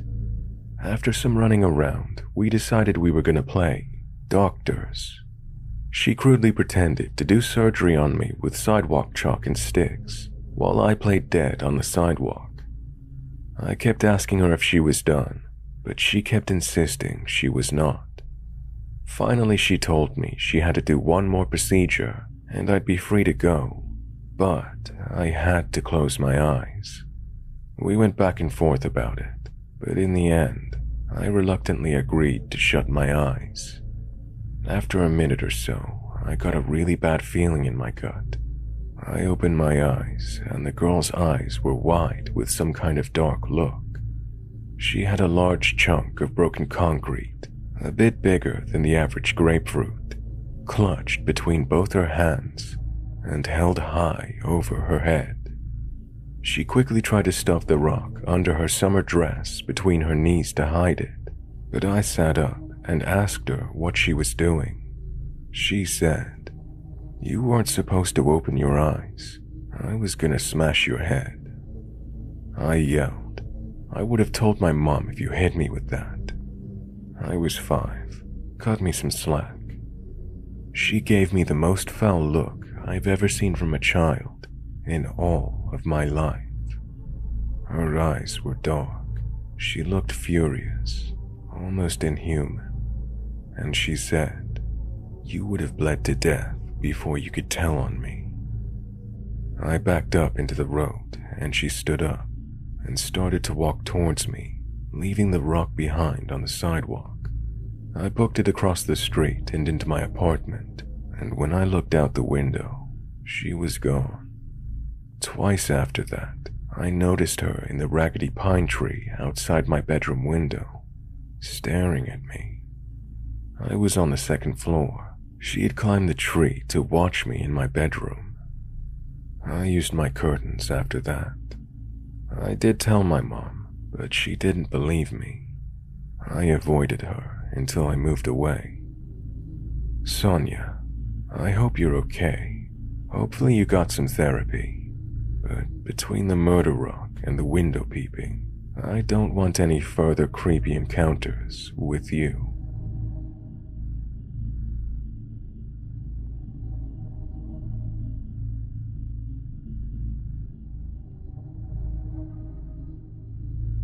I'm gonna tell you a story that happened when I was 17. This story still freaks me out so much, and I don't even know what happened that day. I would like to have your opinion on it. It was in November, and my friend Jacob was gonna have his birthday for these 17 years. Me, being a good friend, I proposed to him to sleep at my house, and then go for a walk the next day with friends in the forest. He accepts. Everything goes well. He sleeps at my place, and the next day, we leave with friends for 2 hours of road. After the road, I realized that I forgot the keys to my house at home, and that therefore, the door to my house was not locked. But hey, I tell myself that we are in town, and that people frequent to the suburbs to fly. The day is going well, and it's time to go home. I was stressed about knowing if my house had been robbed. Then, in the end, I said to myself that there was little chance. My friend Jacob wanted to spend more time with me before I left for my studies, and so did he, so I accepted that he still sleeps with me. We get back to my house and we walk in. We see that it's intact, but it was nice and wide open, so I walked around the house and noticed something. The cellar door was open, and there was white paper on the floor. I quickly realized that we had to call the police and check if anyone was there to reassure us. Me and Jacob decided to shout that if the stranger didn't come out, the police would take care of it. I was paralyzed with fear, and I feared that the stranger was coming. And bad news, the stranger who was in the cellar cried, "You are not at home. Get out of where I locked you up." Jacob got scared and asked me to come see if the police were there. Luckily, there was an officer there. She got the stranger and put him in the car, and upon searching, the police found kitchen knives, an axe, iron chains, and a board. There was also a white sheet on which was written, "Behind you." I didn't understand from the beginning. The police told me later that the individual ran away from an asylum. Today, I'm 25, and now I always check if I have the keys on me or not.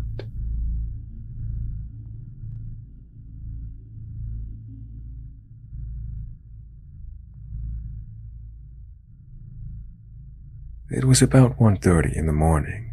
I just got home at 1 from hanging with my cousins. I'm in the Midwest, and we were getting slammed all night by the runoff of the hurricane weather down south. So I'm driving and coming up to my house in a downpour and winds that almost knocked me over. I'm on my porch, waiting for my brother to come unlock the door, when I look behind me and see a guy walking toward me. Now, we're no strangers to people going past our house. We're at the end of the first side road in a good-sized neighborhood, and to the left of us is a walking trail. Just before that, we have a fire station with a large parking lot, and across the street from that is a party store and some apartments. So it's not uncommon to see someone going past the side of our house beyond the fence, or down our road at all times of the night. But again, it's been storming bad all night. Who's going out in this? This guy is maybe 500 to 600 feet away from me, straddling the lines between the fire station lot and my neighbor's yard. He's limping a little, and I can sort of make out his silhouette. bulky with a hat on, those fuzzy lumberjack hats, like the one Cousin Eddie wears in Christmas Vacation. The longer I wait, the closer he gets.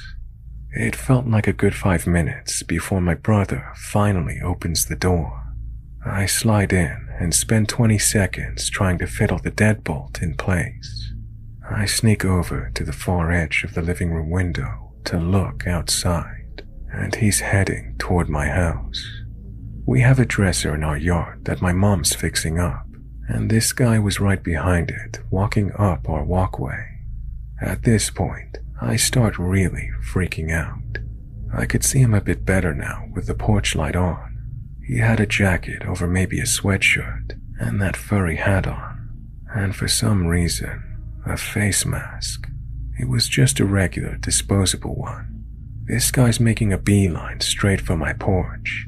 I'm on autopilot now. I rush to the kitchen and shut the light off. With it on, you can see a shadow straight onto the living room window. I wanted the element of surprise on this guy. With that, I head back to the window as quietly as I could, and I look outside. The guy is gone. I glance to my porch, into the yard, down the road. There was no sign of him anywhere. I didn't even hear him come off my porch, which you usually can. It's all dead leaves on the side of the house. I didn't hear any crunching there. Both ways into my house were locked and deadbolted. The windows are a good 7 to 8 feet above the ground, so it'd take some effort to get through them. I didn't hear anything. Best case scenario, the guy was just trying to stay dry for a second before walking out. But man, I still got goosebumps.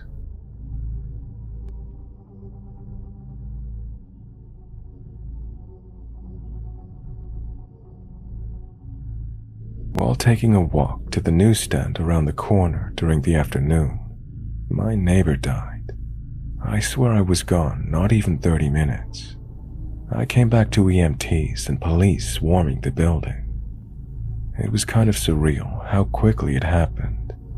I didn't know him really well, but I'd help him carry his groceries in, and he'd played with my cat once, then told me in this really sassy old man way that he preferred dogs.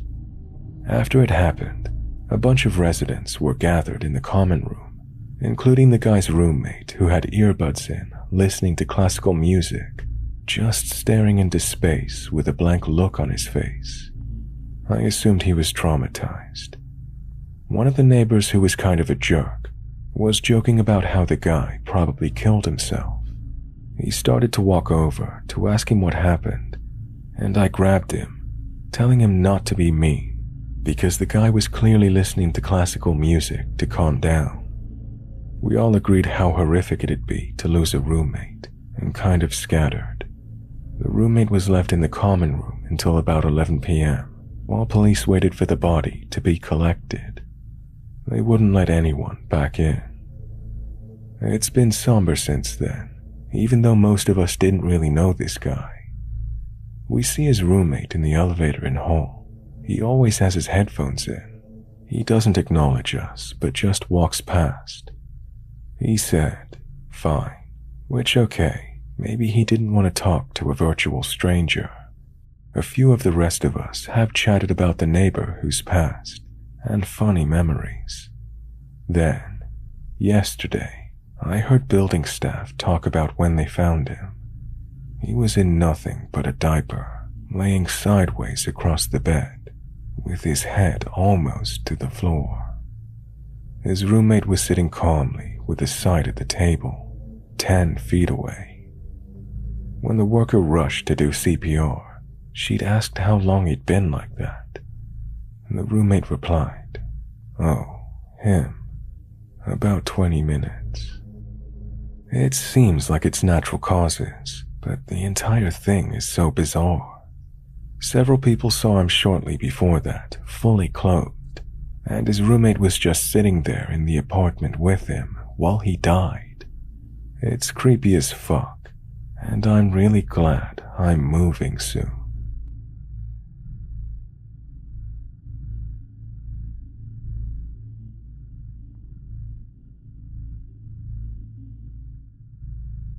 So I was out skating at the beach. It was nighttime, and there didn't appear to be anyone around for quite a ways, except for this group of like 7 guys that seemed to be loitering in the middle of the path for whatever reason. Anywho, as I'm riding in their direction, they all move to the sides of the path for me. What's strange though, is they all have these huge grins on their faces, and they're waving at me. One of them says, "Do you need a lift?" as I'm passing by. Before registering what he just said, I politely wave and say hello. I felt this strange sick feeling in my stomach though, and I don't know why, but his smile made me really uncomfortable. Now, as I'm skating away, I can hear footsteps right behind me, running really fast. They stop after a few seconds though, and I ride away. So yeah, I'm kind of worried about this, and wondering what the hell just happened.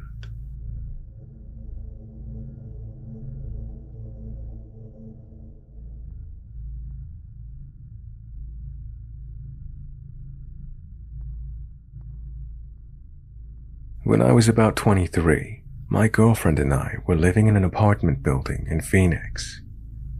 Our downstairs neighbor clearly had some mental issues going on. He was probably in his 60s, really skinny, always wore really tight tank tops and short shorts around. This is not the mental issue part. The apartments were built in the 70s. Obviously they'd been renovated since then. Instead of the horizontal blinds, they had the vertical shitty ones now. No more carpet, updated appliances. You know what renovations are. But his apartment hadn't been.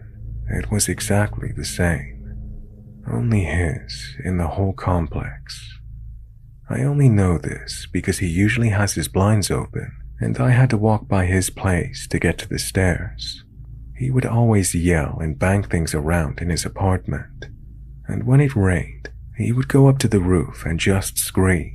I mean yell at the sky. And when he wasn't yelling at the sky, he was yelling, "Dang it," in his apartment over and over and over. And he would come outside and pace around, mumbling to himself when it was raining. Now the creepy part. I was into photography at the time, and there was rain and lightning. So my girlfriend, my friend Chris and his girlfriend, went to the roof to try and get shots of the lightning. Of course, my neighbor, the wildman, was on the 4th floor on his way to open the area of the roof. He asked us what we were doing. This was the first interaction I've had with the guy, even though I saw him around all the time. I told him we were trying to take pictures of the lightning. "Why the hell would you want to do that? That's stupid," he said. So we just said okay dude and went on our way. He followed us over to the roof. So we said fuck it, we're leaving. We walked over to the elevator and he followed us again. We got into the elevator and he just stood outside of it looking at us. I put my girlfriend behind me and Chris did the same. I don't know what this guy was about to do. He just stood there. The doors closed and we all kind of chuckled and sighed out of relief. Then, like a horror movie, the doors opened up again, and my neighbor was standing there. He told us to go away, and I told him, that's what we're trying to do. The doors closed again, and the elevator went down. We all went back to my apartment and were considerably freaked out.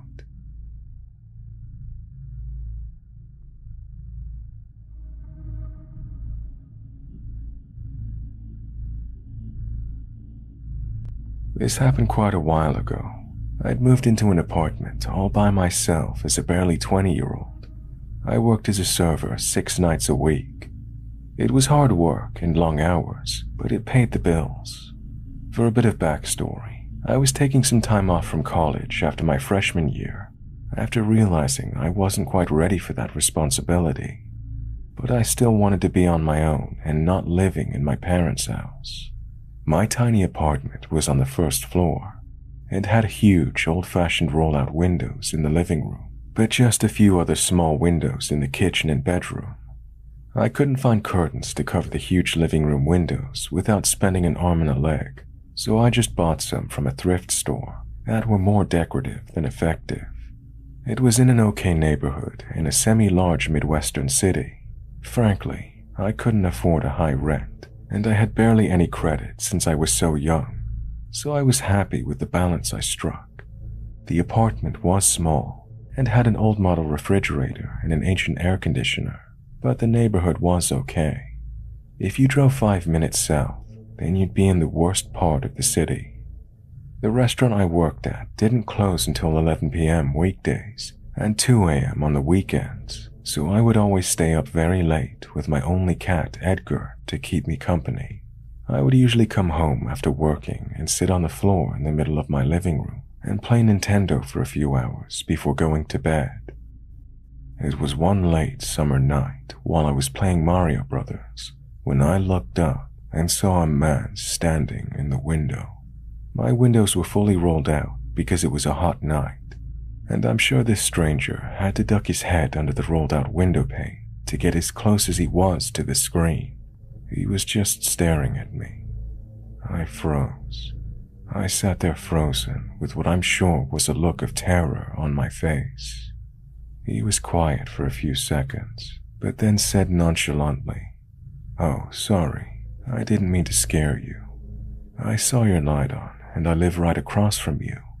I wanted to come over and say hi." I responded quietly with, hi. I still remember how scared I was at that moment. He was broad-shouldered, weak-chinned, and probably in his late 30s. I didn't want to run away because there was just a cheap window screen between us, and he was bigger than me. But I also didn't want to make small talk with a new neighbor at 2 in the morning. He continued with, "I'm staying at my buddy's place while they're away. I see your cat in the window a lot. What's his name? I come over here and play with him at the window all the time. I can tell he really likes me." Again, I didn't know what to say.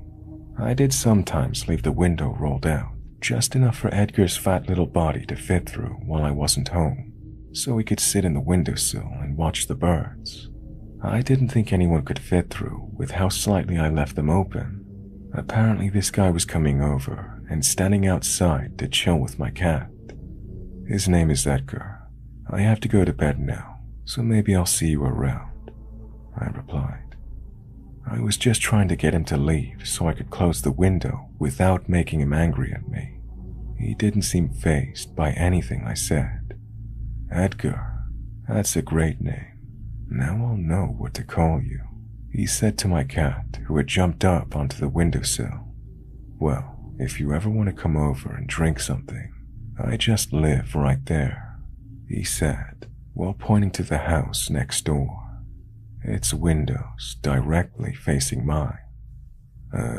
Okay. Well, I better go.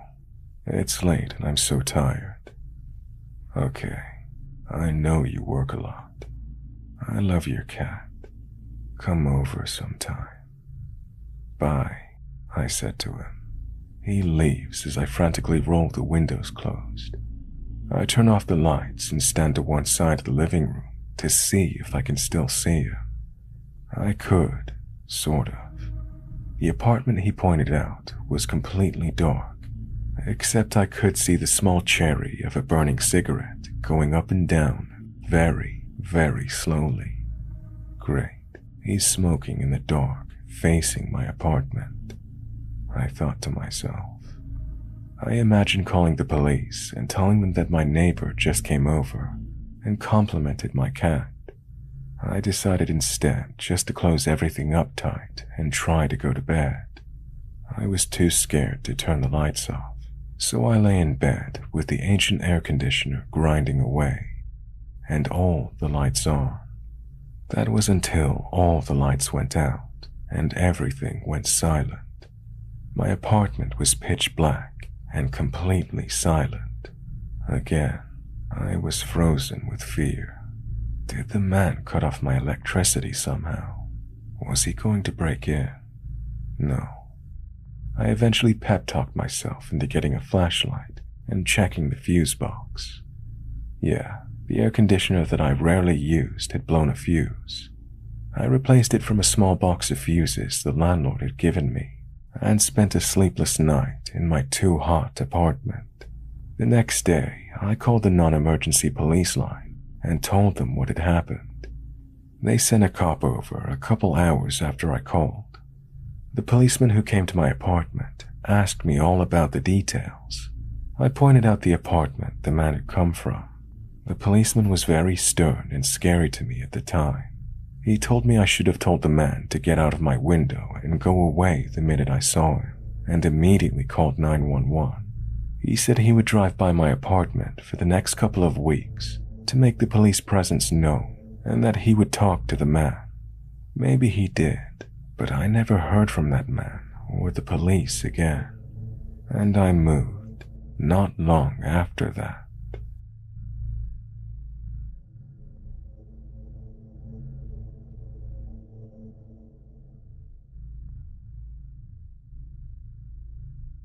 Hey everyone.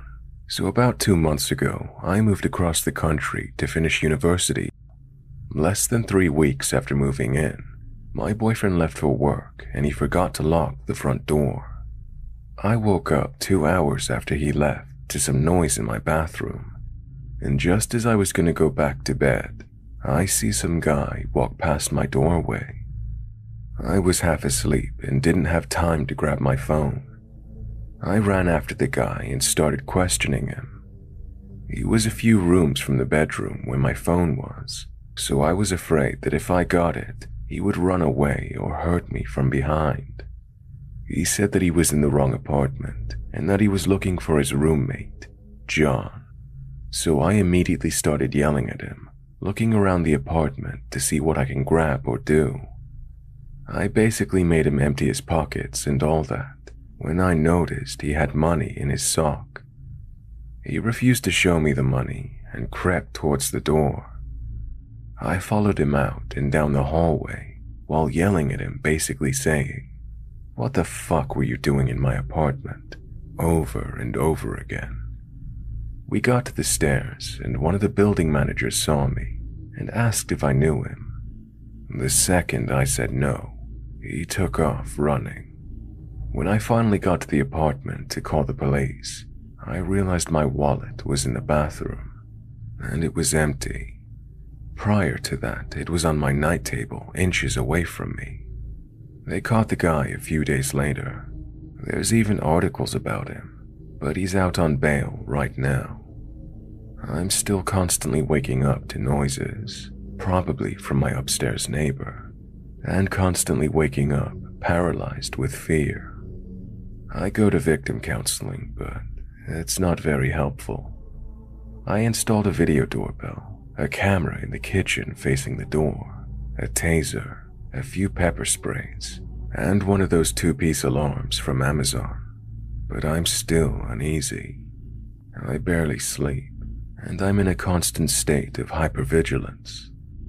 The counselor says I have PTSD, but nothing on how I should continue on from here.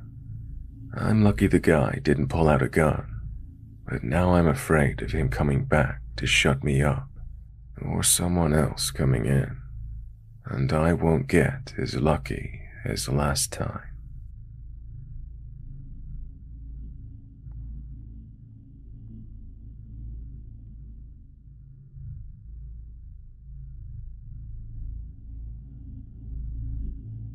At the time this took place, I was in high school, living in a nice area.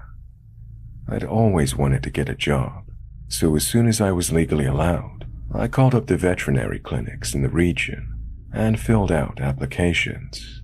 The place where I was hired was a medium-sized clinic in a less nice local town, closer to a large US city.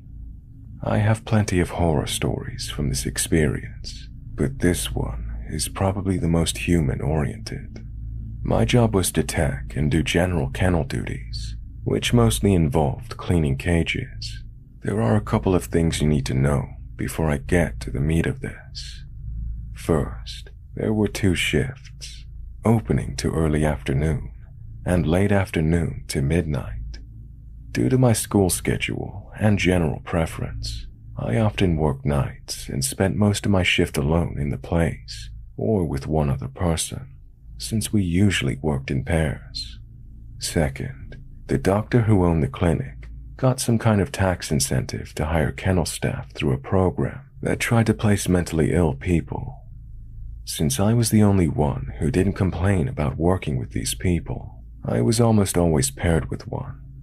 It doubled my workload generally, but they left me alone, so I didn't really mind.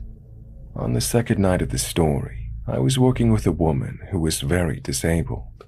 She was supposed to clean the cages and mop the floors and such, but I generally tended to do all of that over once she was done, so we didn't get yelled at in the morning. She was very nice, seemed mostly functional, very childlike and prone to drama and tantrums. Her name was Shelley. Everyone had left a bit early for the day for whatever reason, around 3 p.m.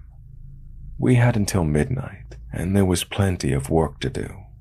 It was nearly a full house in terms of boarding and ill animals that had come in earlier in the day. I was admittedly a bit frazzled because I'd nearly been bitten by a cat that no one had labeled as being on rabies watch, and one of the large dogs I had to handle a few times that night had bitten a girl my height and age earlier in the day. At one point around 5 p.m., when I was taking the dog to the outdoor run to do his thing, I looked up and noticed that there were people in the very back of our parking lot, up against the fence. I could only see them because I was behind the building like they were. It was a guy in a longer raincoat, folding on top, and a woman. The guy's pants were around his ankles, and he was going to town on the woman, who was bent over and he was holding her hair. I assumed it was a prostitute. This caught me off guard, and I froze up for a moment, pretty sure they hadn't heard me. Just as I'm backing away to go back inside, the man looks up and gets this, what I can only describe as a predatory look on his face, grinning at me. It was oddly chilling, but I merely grimaced at him and quickly went back in. I avoided putting dogs outside for a bit, and then only walked them to and from the door. When I glanced out again, they were gone. I figured I'd overreacted since I was already jumpy. Around 9 p.m., I finally get my lunch break, and after telling Shelley, I head out the back door to Taco Bell across the street, the only thing nearby. I feel the odd sensation of being watched as I'm walking, and I note that there are fewer people on the street than usual. After grabbing my food, I head back, but I still see no one. Because I can't shake the feeling, I pick up my pace and jog back to the door quickly. As I'm fumbling for my keys, still scanning the empty parking lot in the dark, I notice a small movement, something shiny under one of the cars. It's a shoe. Someone is ducking down behind it. Then I'm inside and the door locks automatically. I tell Shelley not to go outside and to go upstairs to eat. After thinking about it for a while, I decide not to call the cops, because it's probably that couple going at it again. Besides, it's another 3 to 4 hours until I get out, and that's a long time for the creep to wait. More drudgery. At what I figure had to be around 10:20, I hear voices. I turn off the radio in the room upstairs and lean out the door to listen. It's Shelley, but she's not just talking and singing to herself as usual. She's arguing with someone. I'm down the stairs in a blink, and she's talking out the back door, raising her voice now in confusion and frustration. I don't know how to get there. I told you I don't know. Why do you still ask me things I don't know the answer to? I have yet to hear him speak, but I'm alarmed that he's at the back door, which is hidden, instead of the front entry. I edge off the stairs so that I can see around the door, And sure enough, it's the same guy. The moment he sees me, he gets the creepiest fucking smile on his face and starts to advance as though he's going to come inside. I immediately shove the door back, but he fights it from the other side. Bad news. Luckily, I'm surprisingly strong for my size, and I'm wearing work boots for traction, so even after he sticks an elbow in the door, I'm still throwing myself against the door, yelling, "Not today, fucker. Get back. Get out of here. Get out."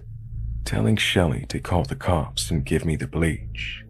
And within a few seconds, I give him enough room to take his arm back, and when he pulls it out, I throw myself against the door and it shuts. It locks immediately. It's a metal door, but the ones in the front are all glass. Shelley is crying. I tell her that everything is fine, but very sternly not to open any doors for anyone unless I tell her to. She agrees. I go to reception and call the cops. They say it was likely the guy was confused or didn't understand where he was and to not worry. They promised to send some guys over to search the lot and surrounding area and then call me back. I do perimeter walks inside until they do, securing everything even remotely questionable. Every time I hear a strange bump, I have to go investigate it by myself with a flashlight. They call back and say they went over it a few times and there was no one there, that they probably scared him off and to call back if we have any more problems. Okay, fine, good. Now I'm behind on my work, but I have a ride coming at midnight, so I hurry up and get going on the rest of it. As I'm managing the IVs on some of the surgery patients from that day, one of them, a giant Rottweiler, goes to the bathroom in his cage. It's mostly blood. Shit. That's not good. He continues to bleed. I'm gonna have to take him to emergency. I call one of the doctors to confirm. Shelley takes the phone and histrionically screams that the dog is bleeding into the receiver. They say to get him to the emergency clinic the next town over, ASAP. So, there is a work vehicle there that I can use, but I can't keep him stable and drive at the same time. Also, it's gonna take an hour to do the paperwork and that, and our own work is way behind. We're not supposed to run overtime. I consider leaving Shelley there, but obviously I can't do that. So I decide to take everything and try to coach Shelley on how she needs to hold the dog in the car. She protests that she doesn't want to go anywhere, but starts to whine and flip out when I say I have to go, because she doesn't want to be left alone. Finally, I convince her. I get the gear, find my keys, and we're going. I pause just as I'm about to open the back door. I just have that sinking, creepy feeling again. There are no windows on that side of the building. The cops took forever to respond last time. I decided to call someone and have them on the phone while we walk out. Still, it feels wrong.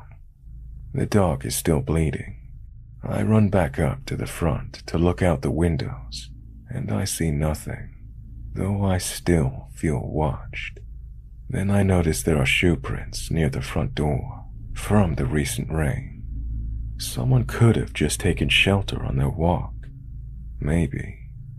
I go to the back and decide to walk out on the run, which is fenced in and covered, to see if anyone is visible in the lot. I wait. No one is there. It's decided then. I turn around to go, and I hear a noise. The creepy feature emerges from the landscape, like some kind of fucking awful Where's Waldo game that I just lost. He's still smiling like a demon, but I think he's trying to tone it down. He's trying to talk to me, all questions. He puts his hand on the rusty fence and shakes it. It's pretty flimsy. I'm noping backwards with speed, but the door won't open. Shelly's been watching the whole time and she's freaking out. She's scared of him getting in, since I said he was a bad guy. So she's locked the door. She is locked in the building. I am locked in the open air run. The creeper's trying to get into the run even more aggressively, all while trying to act like we're just, having a fucking conversation at 11 p.m. Like me messing his arm up previously was just a common greeting. "Shelly, open the door," I demanded. "No, he's bad. I don't want him coming in here," she replied. "Shelly, please, open the door." "No, I don't want. Open the door right now," I urgently interrupted. "You're being mean to me. I don't want to." And she started to walk away. "It's fine. Are you worried about me?" "It's fine." "Do you work here?" the creepy man asked, while violently shaking the chain link, then trying to squeeze around the side. "Do you work here?" "Shelly, I'm sorry. I have to. The Rottweiler's hurt. He needs us to help him, remember? And you want to help him, right? And you need me to help you. But I can't protect you or the dog unless you let me in." "Okay, yeah, but promise you aren't mad at me." "I promise, yes," I replied to her. Finally, I get back inside. The Rottweiler is smiling, laying in a pool of his own blood. The fence has gone quiet. The door to the outdoor run won't lock, and the inner door leading to the main area doesn't have a lock. Shit. If he's willing to break a fence, he'll break that glass. I dial 911 and tell them to get over here. I also tell them I might not be here, and where I'm en route to call me back when they get there. Then I call my dad. It's about 11:45-ish. I ask him to get up here and help me transport an injured animal. While we wait, the dogs in the runs are barking. The creepy guy was gone by the time my dad and the cops got there. The Rottweiler got the attention he needed and was just fine afterwards. When I got yelled at the next day for not finishing mopping, I put in my 2 weeks' notice, told everyone else about the guy, and never left alone at night again.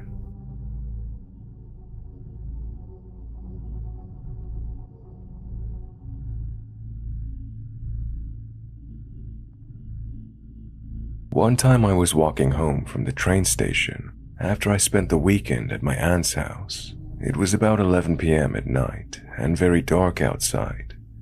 When I was almost home, I noticed a guy on crutches in front of me who walked the same direction and then stopped every couple meters to turn around and look at me before continuing to walk on. Since he was walking with a limp, I quickly passed him.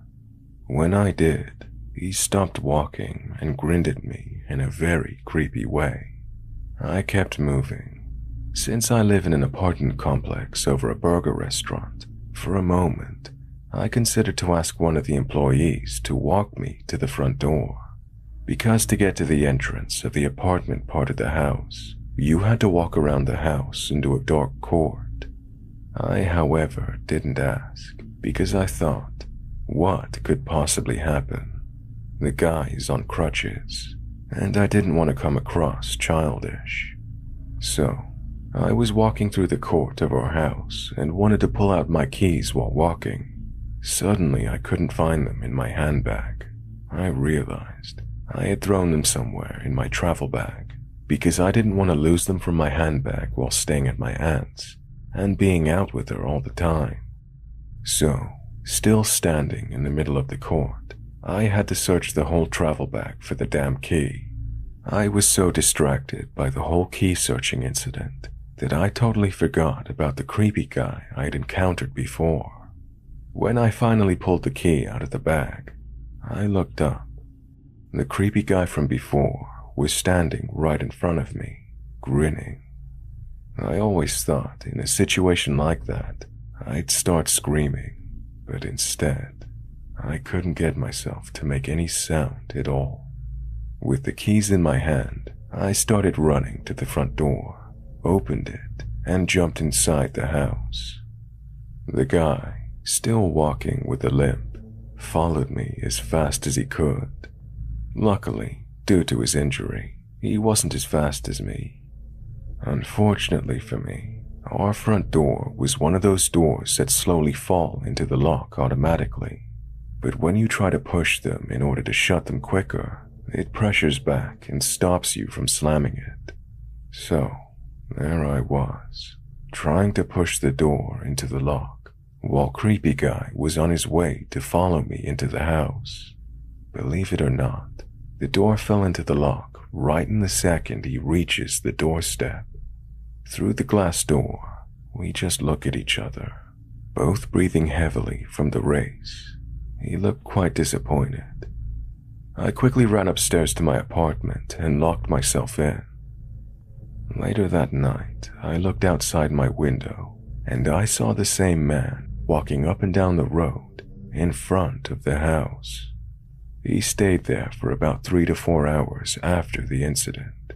I can't tell you what it was that made me not call the cops.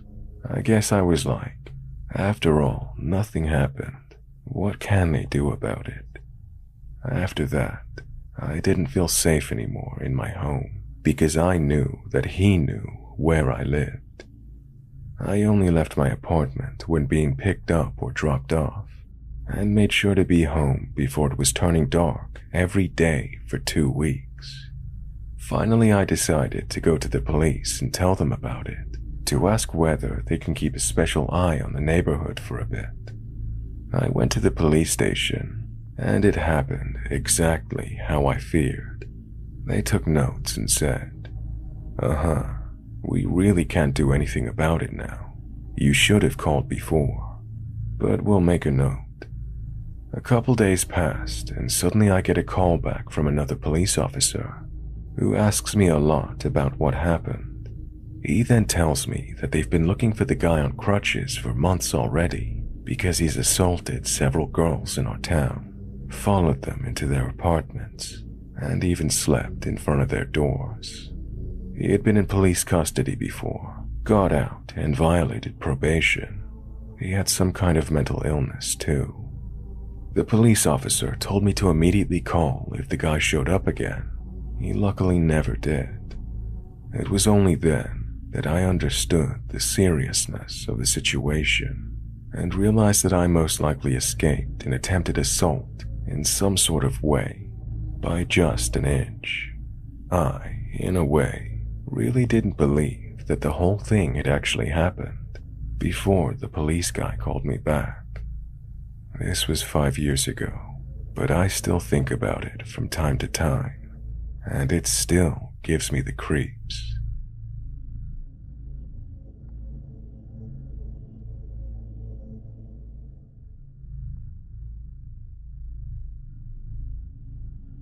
This happened a few nights ago. I was taking my dog out to the bathroom in my backyard for the last time that night. I have a decent-sized backyard, and there aren't any streetlights or light pollution around. It was basically pitch black apart from the torch on my phone.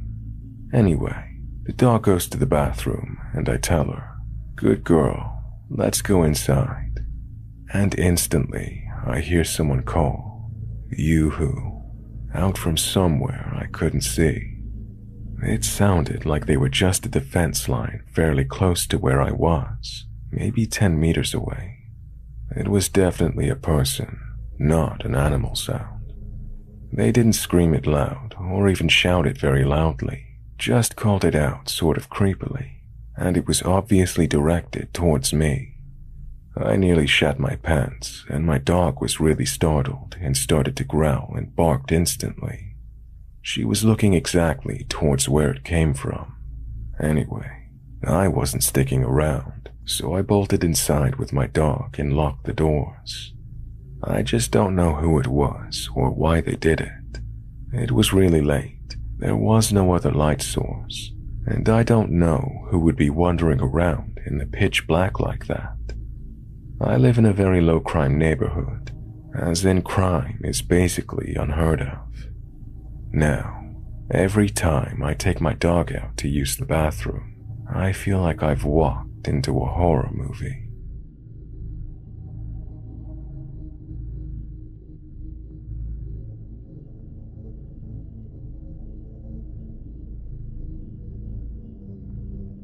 It was around 12 a.m. I was home alone and sitting on the couch reading, struggling to fall asleep. Our couch rests up against a window with shutters that basically remain closed to keep the house cool. While I was reading, I heard a slightly playful sounding meow. I froze for a moment. I wasn't sure if I heard it correctly. It was bizarre, and it was very clearly a human saying meow. I remained frozen, and about 2 minutes later, another booming meow came from behind me again. The window was not open. The shutters were also closed, but the voice was right behind me. A chill went through my body, starting at the base of my neck, and I sank down further into the couch until I basically melted to the floor and hid down in front of the couch. I laid along the inside lining so I couldn't be seen from any cracks in the shutters or through the huge backyard sliding glass door. I remained in that position until morning. I didn't move. I just laid there, staring into the dark house, hoping that I'd never hear that meow again. Nobody ever confessed, but to this day, it still freaks me out. I'm afraid of dark backyards at night. I always sleep with the back light on now.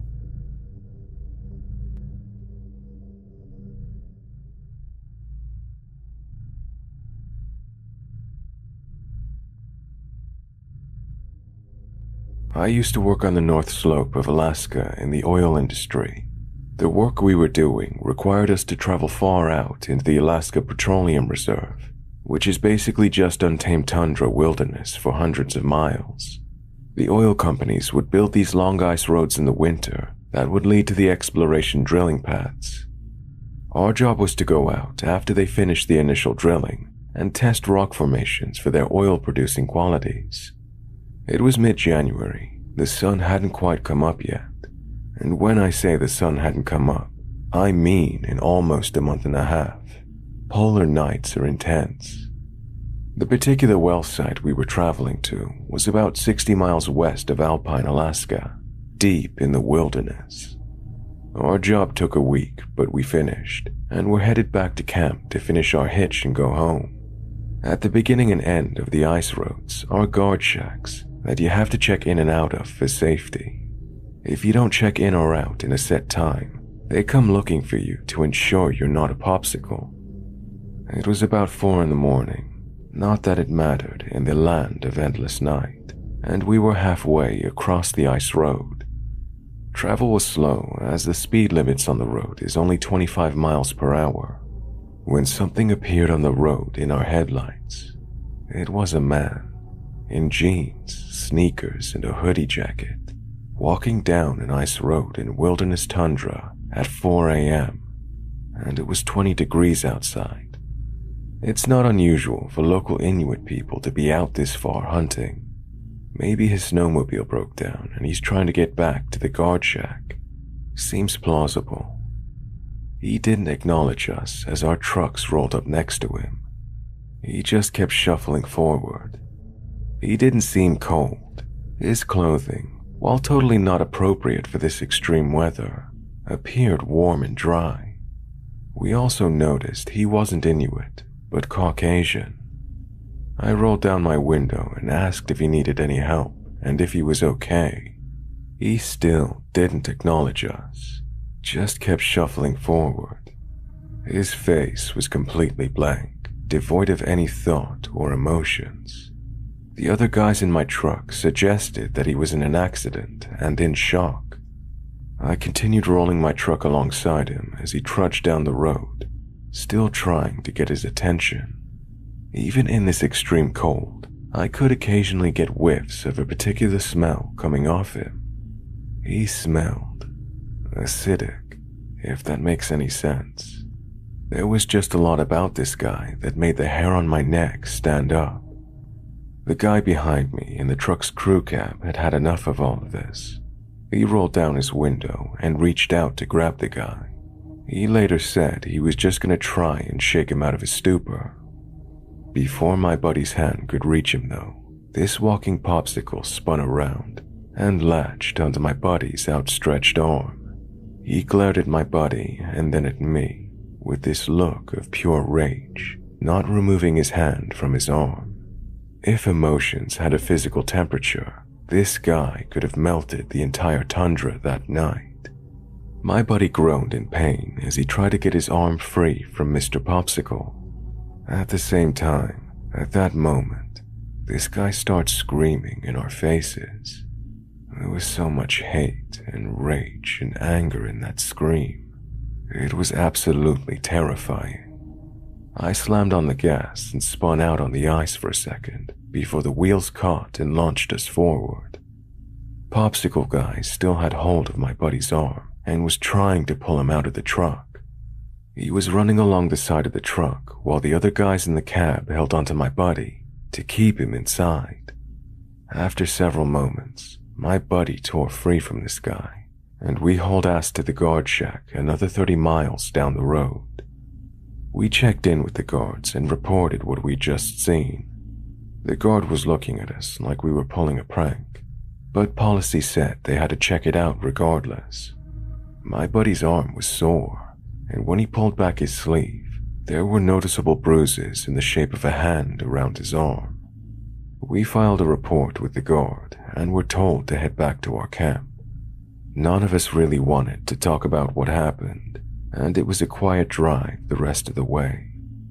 We flew home the next day. The next time we saw the guard at this shack, we asked him if they ever saw Mr. Popsicle on his patrols. He told us they searched up and down that ice road for a solid 12-hour shift and saw nothing, not even tracks in the snow leading off the road. He told us it was a good prank and that he'd get us back for making him waste a shift driving around. But it wasn't a prank. Who would make up a story like that? And who would willingly bruise their arm for a dumb prank? We never got a satisfying answer to what happened that evening. I still wonder about the guy, if he even was a man. The Alaskan tundra is a weird place, and that was just one of my many weird stories from my time up there.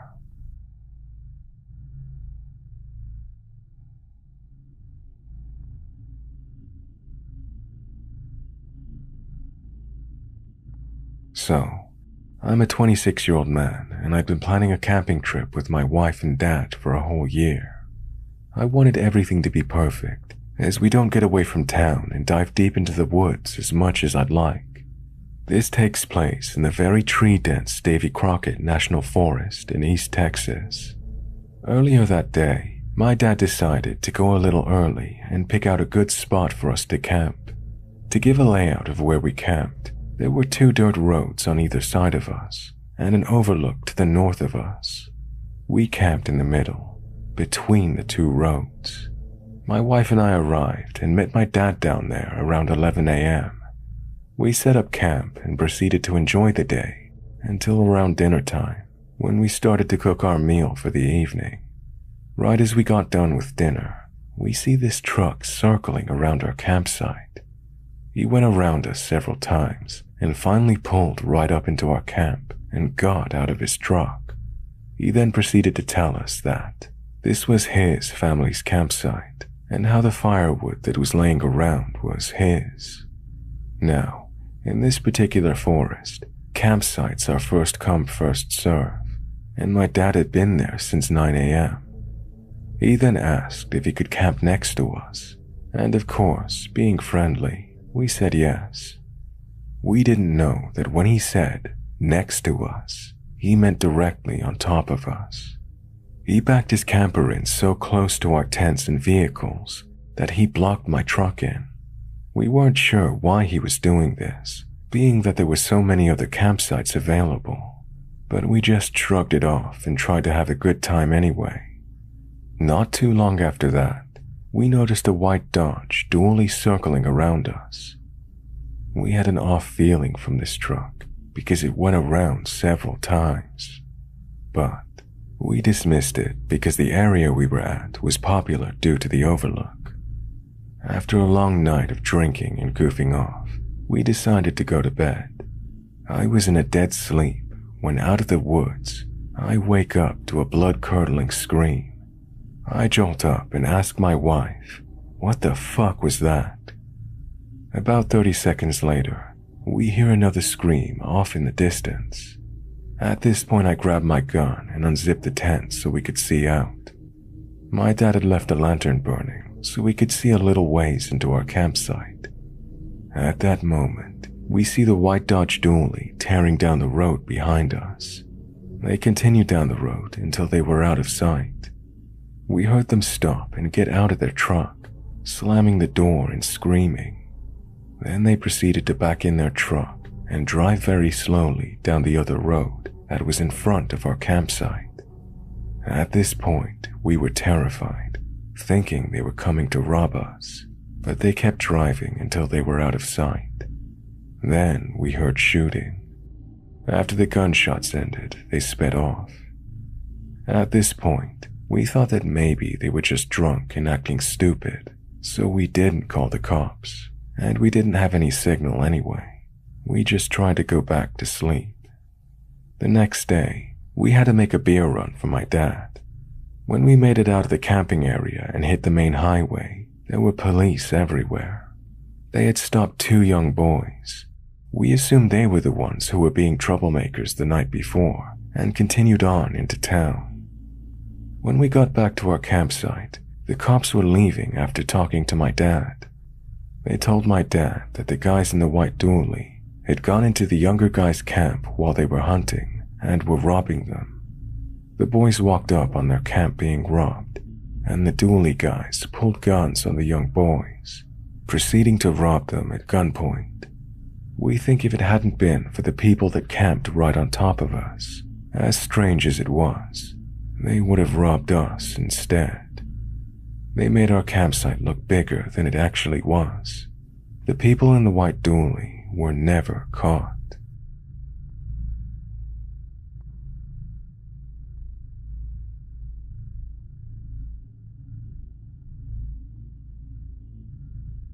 Earlier this year, I went camping. I chose to head to a campground that I often use because it's not very far from where I live, and also because it's almost always empty. I invited a few friends who were supposed to meet up with me the next day if they could. I arrived at the campground, put $4 in the honor system box, and drove to my usual campsite. I was pleased that I had the place to myself. I first walked over to the pit toilets to make sure they had toilet paper, which they did, and then spent about 5 minutes looking at some of the rock formations near the entrance to the site. When I came back, the parking permit that showed I paid for my campsite was gone from under my windshield wiper and laid in the grill. I thought it was strange, but figured it was the wind. After all, I hadn't seen a sign of anyone else. I left the campsite and hiked about a mile to the small lake, where swimming and fishing is allowed. I put a line in the water and walked over to the beach. I started to get the feeling that somebody was watching me, but I wrote it off as paranoia. That was until somebody started throwing rocks into the lake. I couldn't see them, and they didn't seem to be aiming at me. But every minute or so, somebody would throw a rock, make a splash, and then nothing. No giggling, no screams or ghost noises like I'd expect from a stranger playing a prank. I realized that it was likely one of my friends who knew I was up there and wanted to have a little fun with me. It's something we do quite often. I immediately hiked back to my van. It was unlocked and would have been too tempting a target to pass up. When I got there, my side door was open. I expected everything to be gone or tampered with, but everything seemed to be in order. I assumed I'd startled whoever opened it before they could do anything to my gear. I locked my van and went back to the lake for my fishing pole. The entire time, I was aware that someone was following me, but they never did anything. This let me narrow down my list of suspects to 3 or 4 friends who have the necessary skills to sneak up on me in the woods. I grabbed my pole and headed back, no longer aware of being followed. I assumed my friend got tired of playing with me and would have a surprise for me at the campground. I was right. Somebody had drawn a smiley face in the dust where I was going to put up my tent. It was both lame and somehow chilling. I went ahead and set up my tent and got everything ready for the night. At the appropriate time, 11 I guess, I announced, "Right, I'm off to bed. See you tomorrow," to whoever was within earshot. I bunked down, but didn't go to sleep. Sometime later, I heard someone approach my site. I even thought to myself that whoever this was needed to work on stealthy approaches. I heard them shuffling the items I had on the picnic, but couldn't see anyone because I'd put the rainfly up on my tent to discourage a prankster from blasting me with a super soaker or water balloons. Then I heard liquid being poured and thought to myself, bastards are ruining my coffee. Then I saw a flash and realized that my visitor had used some stove fuel to light a campfire. Since we were under a burn ban at the time, I knew it had to be my friend who works for the National Forest. Nobody else would have done it. We might be assholes to each other, but we're always respectful and law-abiding. I sat up in my tent and said, in the most threatening voice I could muster, "Garu, I love you like a brother, but when I get out of this tent and you don't have a cooler full of beer with you, I'm gonna bury this hatchet in your face." There was no answer, just silence. I continued, "Yeah, there might be some remorse, but I'll be over it before your body hits the ground." With that, I opened the tent and glared at the figure in the camp chair across the fire. I was expecting to see my buddy, a tall Native American man. Instead, it was a thin, pale, blonde woman. I choked out, "What?" just as she shot up and ran into the woods. I did what I believe is referred to in the parlance as noped. I broke camp and drove 20 miles away to a different campground. It's weird, but the fact that it was a young woman somehow scared me more than it would have had it been another guy sitting out there. She easily could have shot me, or even set me on fire if she chose to. The next day, when I told my friend and erstwhile suspect the story, I was so shaken and confused that I blurted out the amazingly awkward and creepy line, "I thought I was gonna kill you last night, but you didn't have a penis."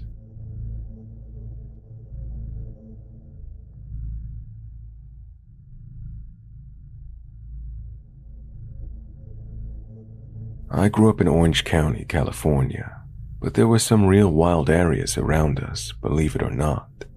In high school, we went out to this place called Black Star Canyon in the Cleveland National Forest. Big, densely wooded area of oak that stretches from Orange County to San Diego, almost to the border. It even contains Marine Corps Base Camp Pendleton. Anyway, we'd been told it was haunted growing up. And it turns out the true story is that there was a tribe up there that was slaughtered in the 1800s by hired fur trappers because they kept stealing the Mexican ranchers' horses for meat. Enough said for a bunch of dumb high schoolers. So we planned a night hike to this place. My friends and I did stuff like this all the time, but I consider myself pretty skeptical, and luckily, most of us were pretty level-headed. This area is known for mountain lions too, so we were all on guard and in agreement to turn around at any site, even if just one of us wanted to. So the way the trail works, you park at a forestry gate and start to walk a long asphalt narrow road That's mostly dirt from when there were sparse houses in the 50s and 60s, before the floods washed them out and the land was committed to NFS, eventually turning to a full hiking trail. Along this road is a line of barbed wire as well, with all kinds of signs warning you not to cross. So here we are, typical idiots walking on a road on a hardly silvered moon pitch black night after midnight, and not using our flashlights to add to the flare. Well, as we go and venture deeper and deeper down this road, I keep seeing what appears to be a cowboy leaning on the wooden fence posts, holding the barbed wire, just kinda leaning on it, but distinctly looking at us. I'm talking full-blown cowboy brimmed hat, just leaning, but it's a silhouette out the side of my eye, and every time I look straight on, there's nothing. I'm telling myself I'm logical and push it off as a trick of the eyes to keep my cool. But I keep seeing this guy every 10 or so posts, but I don't say a thing to the guys.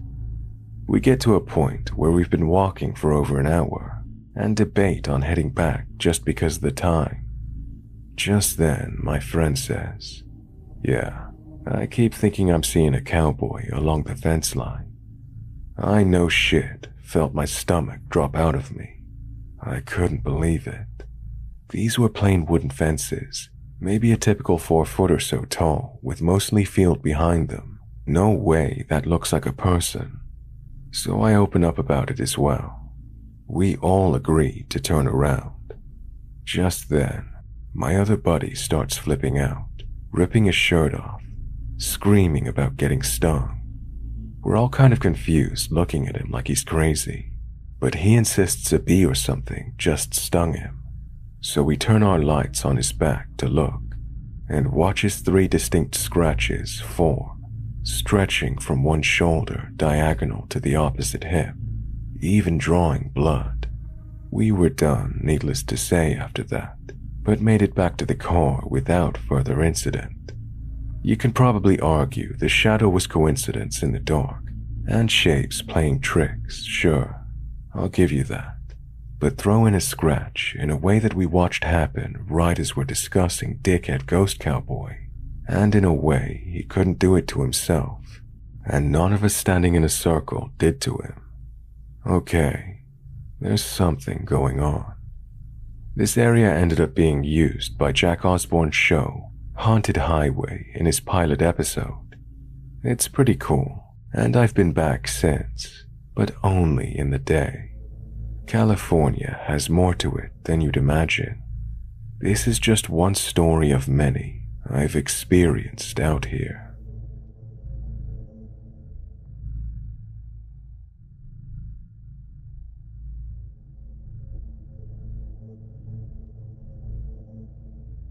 This happened back in 2012 when I was 15.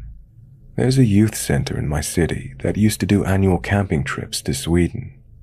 Me and my 2 friends, Sarah and Michelle, decided to go. The campground was set with an office and a kiosk at the center, and all of the caravans and tents behind it. In front of the office was a giant parking lot that you would have to cross to get to the showers and bathrooms. The office was located in one corner, and the bathrooms in the opposite corner furthest away. There was 3 male teachers with us on this trip, all in their mid-20s. Every day they would take us to a supermarket nearby in case we wanted something that the kiosk didn't sell. While we were in line to pay, we noticed a guy, probably in his early 20s. He was dressed in black cargo pants, big leather boots, and a leather jacket, despite it being over 30 degrees. But the most noticeable thing about him was his hair, or lack thereof. He had no hair, no eyebrows, and no eyelashes. He looked like he had gone through chemotherapy. We kind of felt sorry for him because he was so young, and we talked about him on our way back. When we got back, we hung out a bit, just chilling in the lake, before we went to the kiosk to buy something to drink, where we saw the guy again. We thought it was a coincidence. Even though there weren't that many people on the campsite, he could very well be living there. Later that afternoon, Sarah had to use the bathroom, and because it was so far away and slightly deserted, me and Michelle went with her. There was a bench and a table just outside the cabin that held the bathrooms, and guess who was sitting there? The same guy from earlier. He was sitting there with 3 friends, 2 girls and a guy, and when we got close enough, he stood up and looked like he wanted to say something. Sarah and Michelle, who have always been a bit paranoid, sped up and went into the bathroom, but I hung back a bit and asked if he wanted anything. He looked at my friends and started shaking his head no and sat back down. I kinda stood there for a couple of seconds because he looked so sad before joining my friends again. Me and Michelle sat in the changing room adjacent to the bathroom, and after a couple of minutes, one of the girls from outside came in and started talking to us in Swedish. Even though Scandinavian languages are similar to each other, it can still be hard to understand. So we spent a couple of minutes explaining that we weren't Swedish before she started speaking broken English. She told us that her friend, the bald guy, was very shy, and if we wanted to go speak to him for a couple of minutes. Now, we were 3 girls in a foreign country, and he was at least a couple of years older than us. We didn't want to speak to him, and we told her this. She was talking with us for more than 20 minutes. In the beginning, she just wanted us to speak to him. Then she wanted one of us to go to his tent with him. Then she asked us to sleep with him. At this point, she was very frantic and kept switching from Swedish to English, so it was kind of hard to understand. But she said in Swedish, "You just need to sleep with him. If you won't do it with him, he'll do it with me." At this point, Sarah was finally done in the bathroom and came out to see what was happening. The girl looked like she was about to cry and left the room. Sarah wanted to see who it was, so we all looked out of the little window. I'm so glad that we did. We saw the girl say something to the guy. He looked over at the bathroom door, slammed his fists onto the table, got up, and walked over to the door. We didn't know what to do because he was blocking the only exit, so we all went into the little bathroom and locked the door. We heard the guy knocking on the door to the changing room, and we all held our breaths. After a while, he knocked again, but we still kept quiet, not even moving. After a while, we heard the door open, but he was clearly trying to be quiet. He slowly walked toward the bathroom door, and all we could hear was the heavy sound of his boots on the floor. He sat down just outside the door and just sat there. For 45 minutes, we could hear his heavy breathing on the other side of the door. For those 45 minutes, we didn't care about how much noise we made. He already knew we were there. We tried to find the number for the Swedish police, but we didn't have any service on our phones because we were in a different country, and we didn't have our teachers' numbers, so we couldn't call them. We just sat there, panicking for the most part. Suddenly he got up, kicked the door, and walked outside again. We were dead quiet and didn't move for another 10 minutes, scared that he was trying to lure us out. All of a sudden the door opened again, and we could hear someone fumbling with something, either keys or some tools. We were afraid that he found something to open the door with, but then we remembered that there was this little box that you put your money in to get the shower started. We asked who it was, and someone responded, the janitor or something like that. I was kind of shocked, so I didn't listen properly. We took the chance and slowly opened the door, ready to close it again quickly if it was him. The man on the other side wasn't the same guy though, as he was at least 60. We asked him if he saw the other guy, and he told us that he had told him to leave, as he saw him leave the girls' changing room. We thanked the man and started walking toward the office, where we met the owner. She quickly got our teachers there. We were all very shocked, so it was hard to get the words out of us. But in the end, We managed to tell our teachers what happened. All the teachers were outraged, and 2 of them immediately left to see if they could find the guy. That night, the police came to talk to us and told us that sleep with in Swedish means the exact same thing as it does in English, and the fact that the other girl said that he was going to do it to her really showed his intentions. The police never found the guy, but we discovered that the 2 teachers that went to look for him did find him. We overheard a conversation between the teachers, and apparently they threatened him so bad he almost cried. I understand why. The teachers were both quite tall and strong. For the longest time after, I still got the creeps every time I saw a bald guy.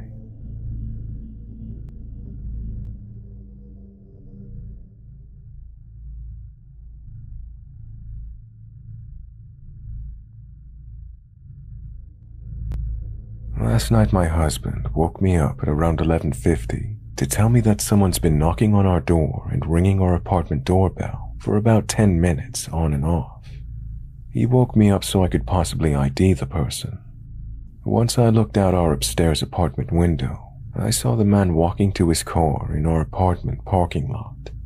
He was wearing blue jeans and a gray t-shirt. He was a medium build, possibly a 30-year-old blonde man. He wasn't covering his face or anything, but the thing is, he was carrying what looked like resistance bands or rope. He sat in his car for around 3 minutes while I was on the phone with dispatch. Then, he came back to our door and knocked hard for another few minutes. Dispatch advised me that the police were on their way, and they hung up. I started videoing the vehicle. I read out the tag number and make and model, and just watched as he put his car in park in reverse, over and over again. Out of seemingly nowhere, he backed out of the parking lot and started rushing away, but not before the officer arrived and pulled him over. My downstairs neighbor knocked on my door and told me that he'd been peering into her little children's window and was pounding on her door as well. She said that her husband had left only 1 minute before he started knocking at her door. She said he saw her children through the window, and that's why he continued knocking. Our doors are right next to one another, so he probably didn't know what door he wanted opened. He was watching us as well through our upstairs window, so I turned all of the lights out and shut the blinds while I called dispatch. The police never contacted us for a statement. I've reached out to dispatch about an update, and I'm waiting to see if any action was taken. We're keeping our eyes peeled to see if he's been following us. I'm replacing my porch light bulbs with motion detectors and putting bars in our windows and door tracks. My neighbors and our families are panicked, to say the least. He was outside for about 25 to 30 minutes. While I was looking at the video I took, I remember that car. I was walking my dog at 8 p.m. a week ago for him to go to the bathroom, and this car was driving really slow through the parking lot and parked a few spots down from where I was letting my dog sniff. They just sat there with the car running. When I tell you my ears started ringing and I got an awful feeling, I'm not joking. I turned around and went home. I didn't give my dog the chance to go to the bathroom. I shut every door and window. I think this man has been stalking our apartment building, me and my neighbors. I think he wanted to get in to where those children are. To the knocking man with bad intentions, let's not meet.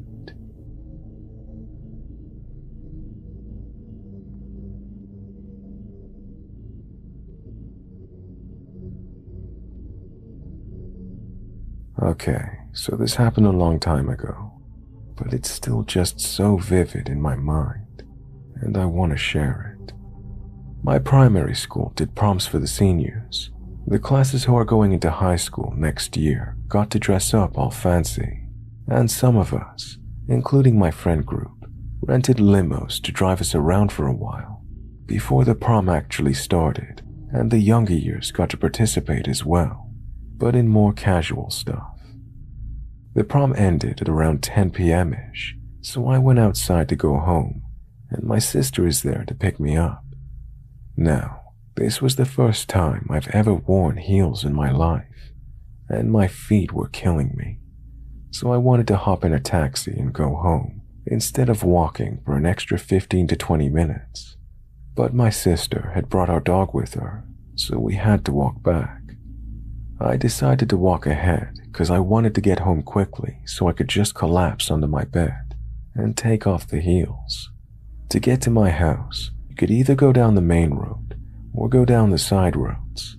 It takes roughly the same amount of time, so because I felt like I was going to collapse and didn't want that to happen on the main road, I went down the side roads. Okay, now on to the actual creepy thing. The road has 2 rows of houses on either side. One house has a bright red car in front of it. As I'm walking down the road, about a few feet away from the red car, a guy with thinning dark hair and thin round glasses comes out of his house and goes over to his car and just stands behind it. Now, I'm right in front of the car on the path. He's staring right at me and opens the trunk, looks down, and as I'm walking past him, he smiles at me and whispers right by my ear, "It's empty."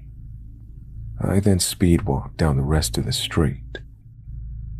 When I'm a good ways away from him, I turn around and he still stood there, trunk open, staring and smiling at me.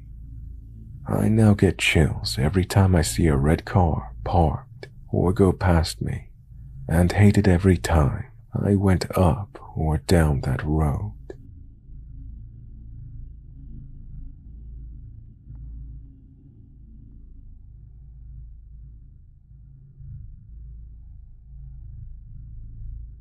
Okay, so my fiance and I were at a local pancake house today for lunch. Everything was normal as usual. We were greeted, had a seat and ordered. We'd been here once before about a week ago. Our waitress was kind of rude and dismissive to me and seemed extremely interested in my fiance. I didn't think anything of it at first because my fiance is really likable and sweet. She gets along with everyone we meet. Anyway, she came over with our order and made a comment to my fiance about her hat, a black baseball cap with a fishhook on the brim, about how she knew it was her from her hat. We laughed it off, but once she walked away, my fiance was like, she must have noticed me last time. And I shook my head. No, we've only ever been to this restaurant once, and that woman wasn't here, nor did you wear that hat. We boxed up our food before my fiance went out to the car while I paid. As the cashier was entering my order into their register, she looked confused. She asked me, "Who's Erica?" I shrugged. She said that they didn't have anyone named Erica that worked there and asked who my server was. I told her the woman with the blonde ponytail. She looked confused and concerned before walking off to ask another employee. They agreed they had no one with that description or name that worked there. I looked around the small restaurant to point her out. You could literally see the entire restaurant from the front, including the kitchen and restroom, but they couldn't find her. I paid and walked out to our car and filled my fiance in on what had just transpired. She looked concerned and said that the creepy van we parked next to left before I got out there. Now we're safe at home, but I'm still a little worried as to who that woman was and why she was so interested in my fiance.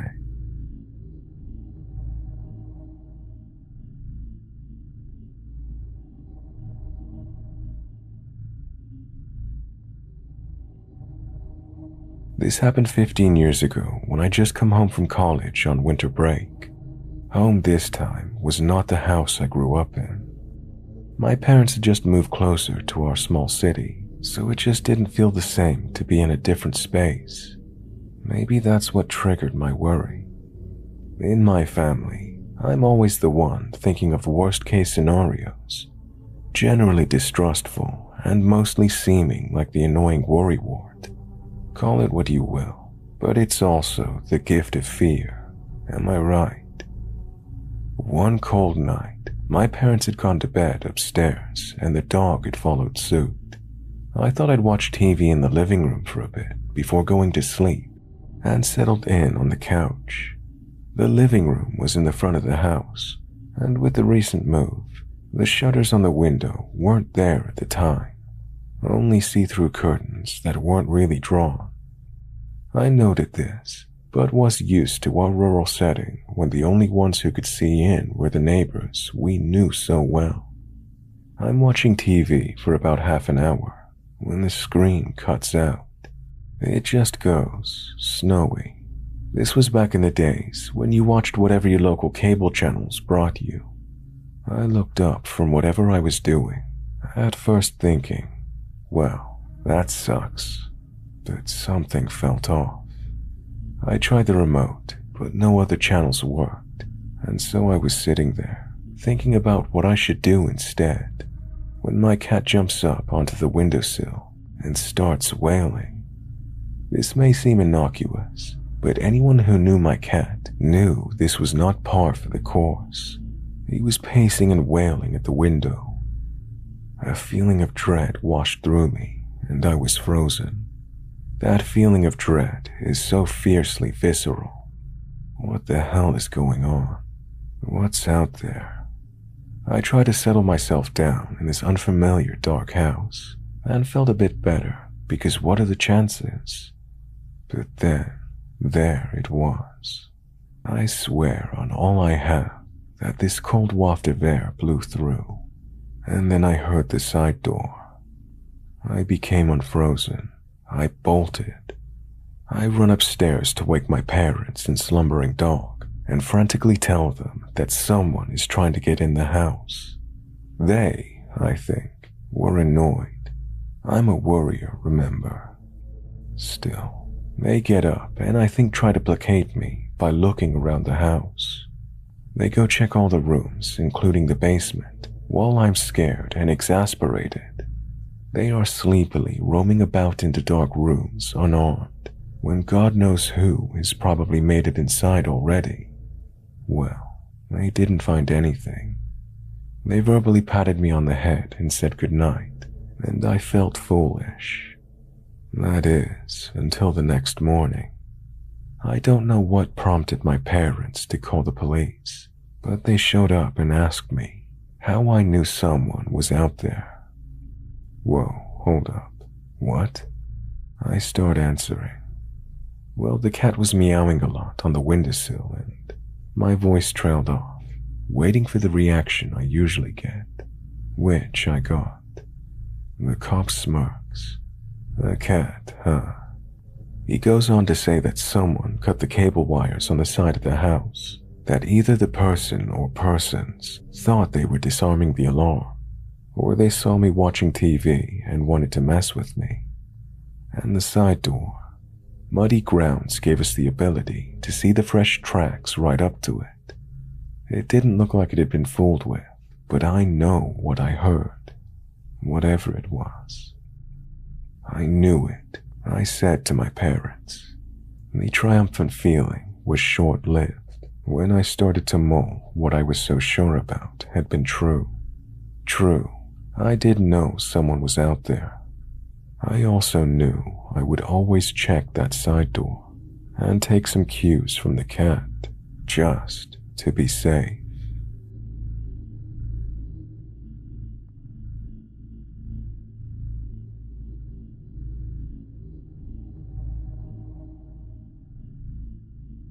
This past summer, I started hearing a voice whenever I went into the bathroom. It seemed to be coming from the flat upstairs.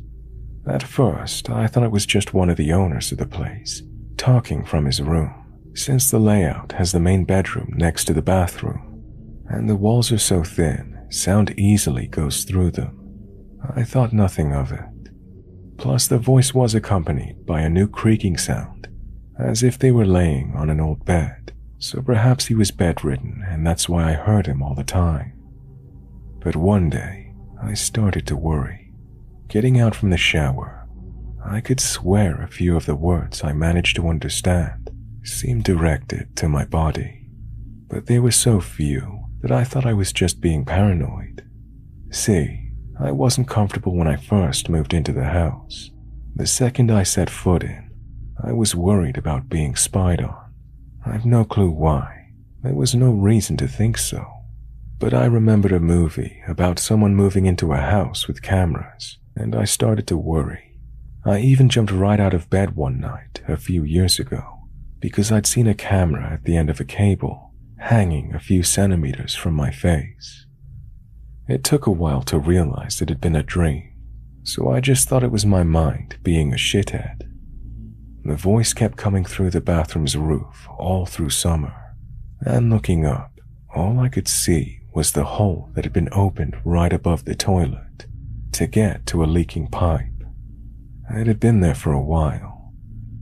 Not wanting to waste money on closing it down until I knew for sure the leakage had been patched properly, since it wasn't the first time I've had issues with that.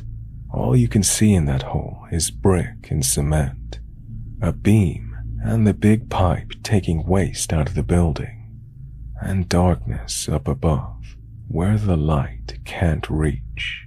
Nothing weird in there, so I was never uneasy to leave it open for a while longer, up until a month or so ago, when I was going to the bathroom under the familiar sound of that voice and creak. I was fairly backed up, and it got worse during the summer, so I was having trouble, and I whispered to myself, "Fucking damn it," to which I immediately heard what felt like a reply. A single word from that all-familiar voice, "Push." I looked up in a panic at the hole above me with the exposed pipe, wondering if someone had been looking at me this whole time. I didn't see anything, but the voice stopped. The creaking stopped. Everything was quiet. I went to investigate later, phone in hand, but there was nothing there. I used my phone's camera to try to see if a lens gleamed back, but it was all the same as it had always been any time I investigated to look for water. I started wondering if there might have been a hole just big enough that someone could fit an endoscopic camera through without arousing suspicion, something that could be slipped in and out. There hasn't been a voice or creaking since. It stopped in that instant, and I haven't heard it since, a month later. Sometimes I wonder if I didn't hallucinate the whole thing. I never had any in my life, but it was all so strange. My upstairs neighbors are a bunch of parasitic pieces of shit that have tortured me with constant water leaks, so it wouldn't be surprising to me if they're also a bunch of creepy fucks.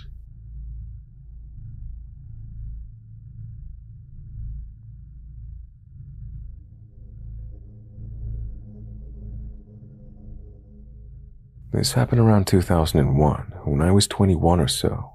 I was a college student living at home. My house was on a quiet downtown street in a college town.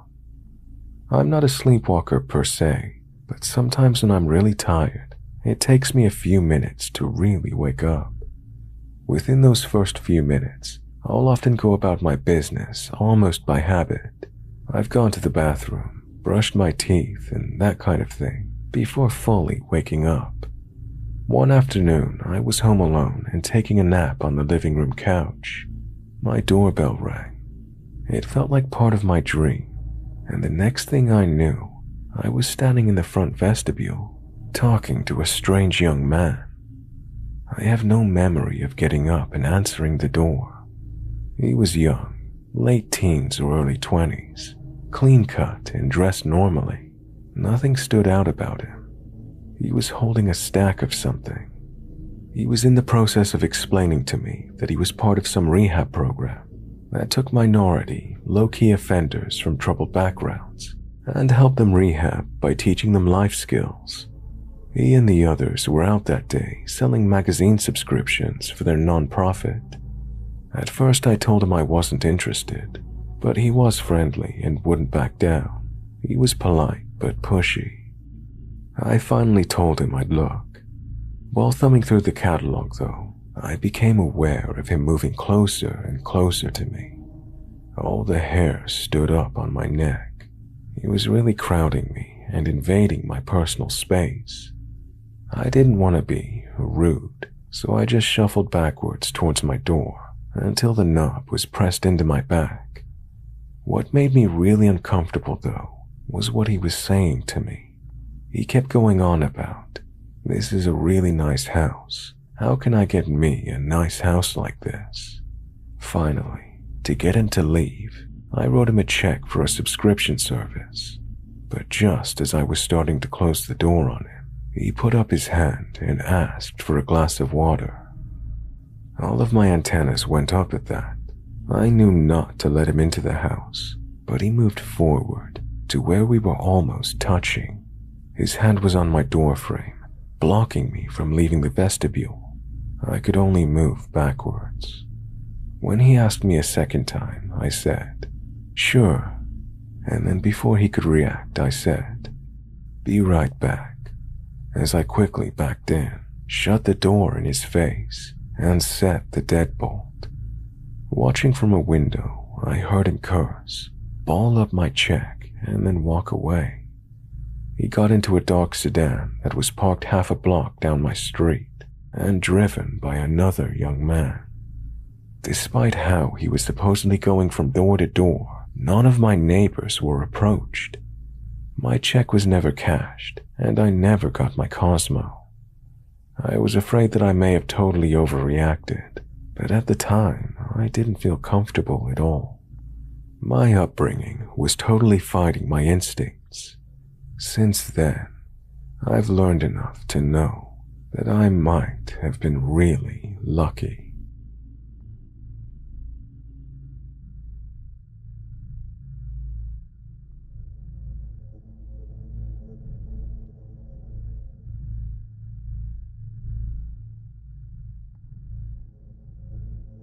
I know this story may sound fictional. A lot of people don't believe me when I tell it, but I can assure you that the other person involved also witnessed what occurred that strange night. This happened 11 years ago with an ex-girlfriend. It actually changed our relationship for the worse, and we ended up breaking up a few weeks after. Nonetheless, I still remember this like it was yesterday, due to how unexplainable it was. My girlfriend at the time wanted to surprise me with what she said was an overnight surprise trip. I obliged and felt like I was a pretty lucky guy for her to do something that required that much planning. After packing a duffel bag full of clothes and toiletries, we left for what I thought was a resort or some kind of hotel stay. 2.5 hours passed when we pulled off of a main road and headed down an off-road path. I asked her if this was a camping trip, and she replied yes. To be honest, I was disappointed, as I didn't really like camping. And not to mention, I wish I knew to pack my hiking shoes. I didn't complain, of course, because it was still a romantic gesture. 15 minutes on this rough road, we finally pulled into a campground. The first thing I noticed was that there really wasn't anyone around us. It made sense though. This was really far off the beaten path. I was actually surprised her car made it out that far, considering how harsh the road was. Anyway, we make a fire pit and she cooks dinner. Everything's going just fine, and we are really feeling each other. We, of course, take it to the tent as the sun goes down, and we're vibing off each other. Yeah, it's what you would expect would happen as we begin moving things along, as young college-age kids do. This is where the first strange occurrence happens. I hear scratching noises on the side of the tent. I try to remember if we set the tent up next to a bush. Maybe the wind is causing branches to rustle against the tent. Oh well, that's the woods. Maybe it's a bird or something else. It stops rustling, and we continue chilling as if nothing happened. Then things escalate in a strange manner. It's like the wind stopped and the environment became silent. We both felt uneasy, causing us to get sort of knocked out of our playful mood. She laid next to me as we tried to concentrate on listening to hear if there was a bear or some other animal in the area. Then it happened in an instant. Something akin to an explosion hit the tent tremendously hard. I could compare it to, say, if a log was thrown like a battering ram against the side of the tent. I say this because it literally pushed the material in forcefully and felt dangerous. A surge of adrenaline lit through my body as I felt like something violent was outside the tent. I never knew if I was a flight or fight guy, but I guess my next action gives me some idea. I yell aloud, "Give me the knife and the flashlight," as I scramble up and unzip the tent with tools in hand. My first thought was that I was going to confront some psycho that was messing with us, perhaps with a baseball bat or some kind of battering weapon. I kid you not, I launched myself out of that tent and stood up in a flurry to confront my attacker. A few breaths pass as a cold feeling sets in. I do a 360 scan to nothing but silence and darkness. Maybe it was a branch that fell on the tent. No, there was absolutely nothing on the ground where the thud was heard and felt. "Hello," I yelled again and again to no response, until only a moment later, in the silence, a chill shot up my spine. "Get the keys and get out of the tent," I said in a frantic tone, as my girlfriend listened and now joined me. I looked at her car that we arrived in and noticed it was about 30 yards out by the shoddy off-road path. She didn't even need to know what I was thinking, as we both just started to speedwalk towards it. You might be thinking at this point that I'm overreacting, but truly, I cannot describe the terror that washed over me when I looked out in the darkness after investigating the tent. I could feel like something was watching me, and to top it off, it was eerily silent. I know she confirmed my suspicions when she started for the car immediately, without question. Our instincts were telling us to get the hell out of there. The walk to the car was unnerving and felt like a football field away, but finally, we got into the car. With keys in hand, I took the driver's seat. After turning the keys led to some relief as the engine started. Instinctively, I locked the doors and turned the headlights on.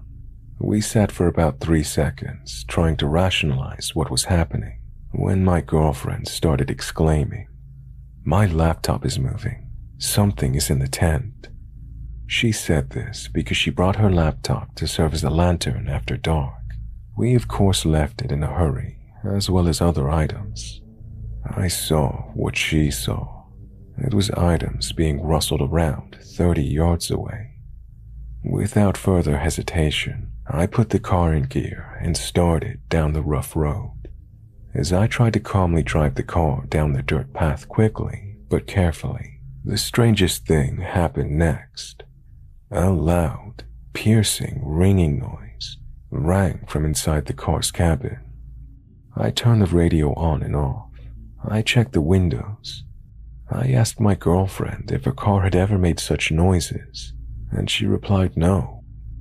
I asked her again if she could hear it, as maybe it was just me being under stress, and she said, "Yes, I hear it. I don't know what that is," in a confused, panicked tone. Now, I wanted to write this off as a car problem, but if you were there with me, you would describe it as some kind of bell continuously ringing. It didn't sound like any car noise I'd ever heard. My next instinct, as I grew up as a pastor's kid, I just remember praying for 10 minutes, as I was convinced it was a supernatural or demonic event.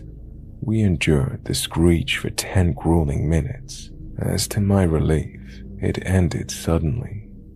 It didn't fade out or go quiet. The loud ring literally stopped in an instant. I can't describe that feeling in that car when it stopped.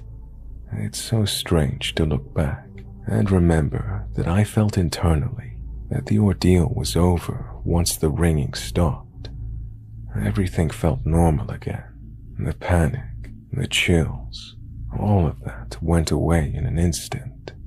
We ended up down the road another 45 minutes and finally stopped at a trucker diner. We slept in the parking lot, or at least she did. I was still on edge from the adrenaline dump I just went through. In attempted bravery the next day, we went back to the campsite as the sun was up. We investigated, but saw no tracks or anything, except for the contents of the tent tossed around, but still accounted for. I was hoping they were missing so I could write it off as people screwing with us and then plundering our tent, but that didn't seem to be the case. We were packed up and gone in less than 10 minutes, as the area still felt weird. I haven't been camping since. I would go again, but the next time I want an RV, or at least a relatively known location with others around. This place was the remote mountains of Payson, Arizona, far from civilization.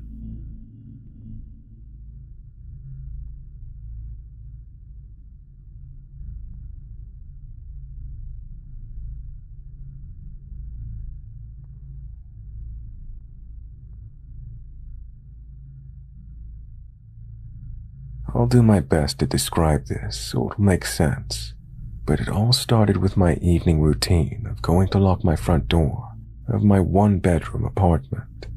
So to make an image in your head, my front door is at the front of the block, and if you look to the left while locking the front door, you can't see out until the car park at sort of eye level, which next to it has a bench and a street light.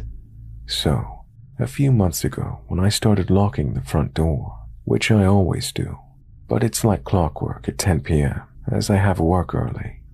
So nearly on the dot every night, I will go to my front door and lock it and place the latch on. However, a few months back when locking the front door, I noticed someone just sitting on the bench in the car park next to the street lamp, which I thought nothing of, and for the next, I'd like to say 2 weeks or so, every night I went to lock the door, I would glance to my left and see this woman sitting on the bench. However, one evening I looked to the left, and this woman was just standing next to the bench and just waved at me. And in pure shock and being scared, I guess, I just dropped to the floor and locked the door from the ground. I was too scared to look, so I crawled to the bedroom and went to bed. The very next evening, I was rather apprehensive to look out the window, so as I approached my front door to lock it, the very next evening, I kind of slowly peeked my head around to see if this woman was still there. But nothing. And there was nothing for the next 4 days. And then the most chilling experience of my life happened. So it was a Sunday evening, and I'm still getting goosebumps thinking about this. I went to lock my door at 10 p.m., like every evening. And, not really thinking about it, I locked the front door and looked to my left, and I absolutely jumped out of my skin. The woman's face was pushed up against my window and smiling directly at me. In pure shock, I screamed and banged the window, which she briefly moved away and then waved at me. She then just walked off so naturally. I went to bed that night, scared to death. Since that day, I haven't seen the lady again, and this happened about 4 months ago now.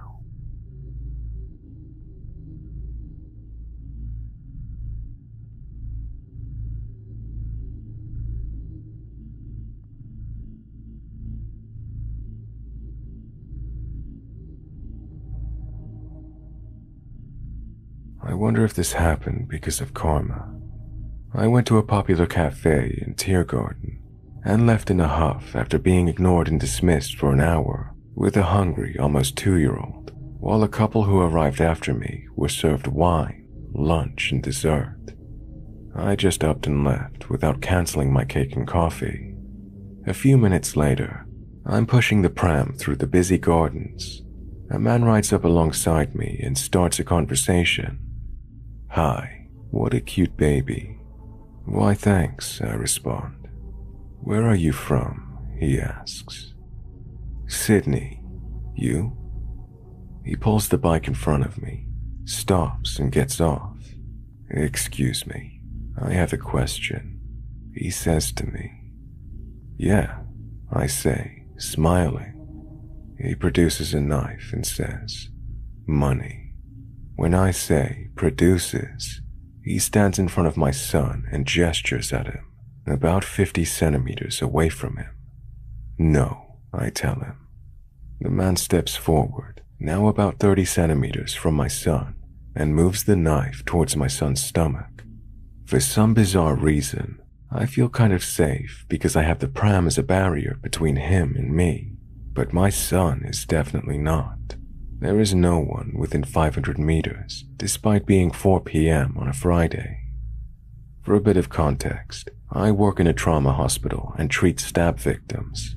I instantly flash back to the 21 paraplegic who was intervening to stop a woman being harassed and was stabbed in the back. The 30-year-old with a permanent stomach bag to go to the bathroom in after a similar incident. My mind says, give him the money. Oh shit, how much have I got? Probably not enough. If I turn to get my backpack, he might stab my son. As I'm thinking this, my mouth takes over, and I start screaming the most vile abuse to ever come out of my mouth. How fucking dare you, you fuck? Who does that to a mother and child? He gets on his bike and rides away. I, still screaming, grab the pram and run after him. It was the adrenaline. Talking to the police later, they say they have 6 bikes in the park at all times, trying to catch the gang who normally attack in groups of 2.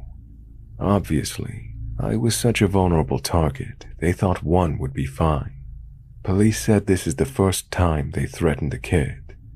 I call my dickhead ex overseas, who is a purple belt in Brazilian Jiu-Jitsu and 6'1", and totally would have protected us if he hadn't run off to his mistress when my son was 3 weeks old. And he says, "Why are you wasting time talking to the police? Our son needs to have dinner and go to bed." He didn't say, "Thanks for protecting our son," or "That sounds horrible, are you okay?" Fast forward a few months, and I'm camping with my son on a Sunday night back home. The campground has emptied out, and we're in the middle of a previously busy paddock, far away from the 2 other groups. It's nighttime, and the entrance gates have been locked for several hours, so day visitors should have left by now. A car drives up the hill, heading straight for us, and then stops. 2 men are inside. One starts to get out of his car to come towards me, and as he does, he says in an eerily creepy, similar manner, "Excuse me, I have a question." My alarm bells go off like crazy, and I start screaming at them to fuck off. He starts to protest, but I threaten to call the cops and they drive off. I call my dad, crying, and he says, "I hope your son doesn't learn that this is how you treat people when they want to speak to you." Try being a short, petite woman, lone protector of a toddler, previously never scared of anything, and now panics when people approach me, camping alone in a paddock. I still don't know if I overreacted, or if my senses protected me.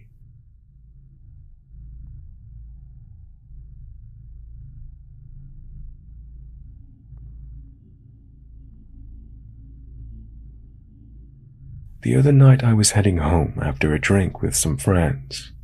My apartment is more or less a 15-minute walk from the subway station. I start walking, and I notice a man walking a few feet behind me. I can hear him speaking, but his voice was very low, so I assumed he was on the phone and trying to keep his conversation private. I keep on walking. After a few minutes, I realize that the man isn't on the phone. He's mumbling nonsense to himself, and I guess he got a bit closer because I can sort of hear him. I think he was saying things like, "I don't like them, soft hands, dead birds rising." So yeah, that kind of creeped me out. So I decided to pick up the pace. I arrived at a street corner, turned right. The man still followed, still mumbling. Now I'm thinking that I'm just being paranoid and that we're just taking similar routes. We arrive at a park. I decide to walk through it. Again, the man follows behind me. Now I'm starting to freak out as a bunch of horror scenarios play out in my mind. I'm in a full-blown slasher flick, and that guy is the killer who will keep up my pace, no matter how fast I run, by simply walking. After the park, I decide to actually test the guy, see if he's actually following me. I cross the street and I start walking the opposite way of where we were going. The slasher guy does the same. Now I know he's actually following me. I'm starting to evaluate my options. Do I call the cops? Do I just run for it? Do I confront him? I decide to run. We get to another corner, and as soon as I turn, I blast into a sprint, and after a few seconds, I notice a convenience store nearby. I look behind me. The guy still hasn't turned the corner. I enter the store and decide to wait. Eventually, I see the guy walking right past the store and past me. Luckily, he never looked inside because he would have spotted me for sure. After a few minutes go by, I leave the store, take a look around without seeing him, and I head home. I have no idea who this guy was or what he wanted, but this really freaked me out, and I hope to God I never encounter him again.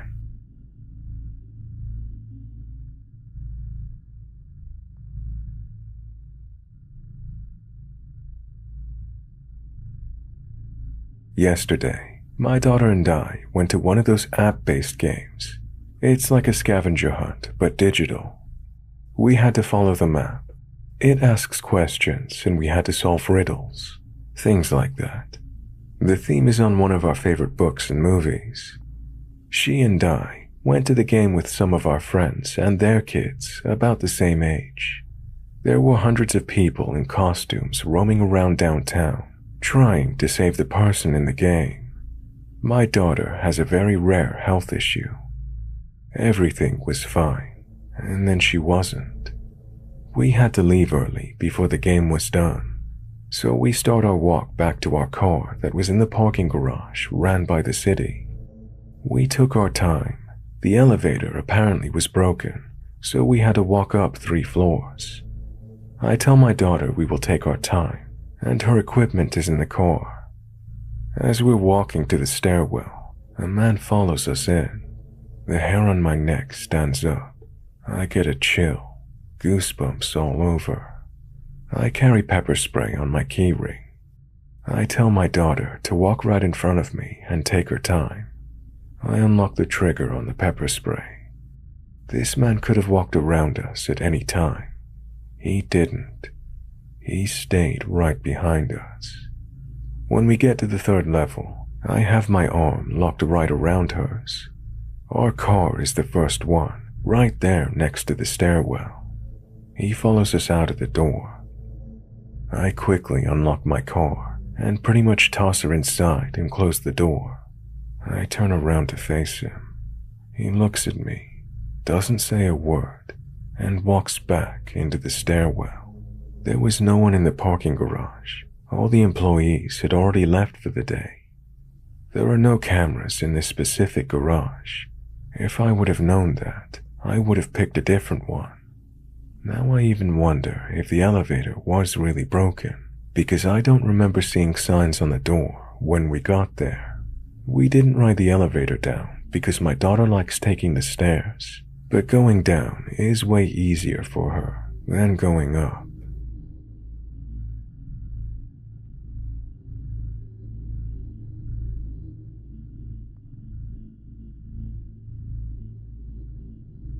Junior year of college, this random guy approached me and a friend working a booth at an activities fair and asked us to help get in contact with this buddy of his that he was supposed to go camping with.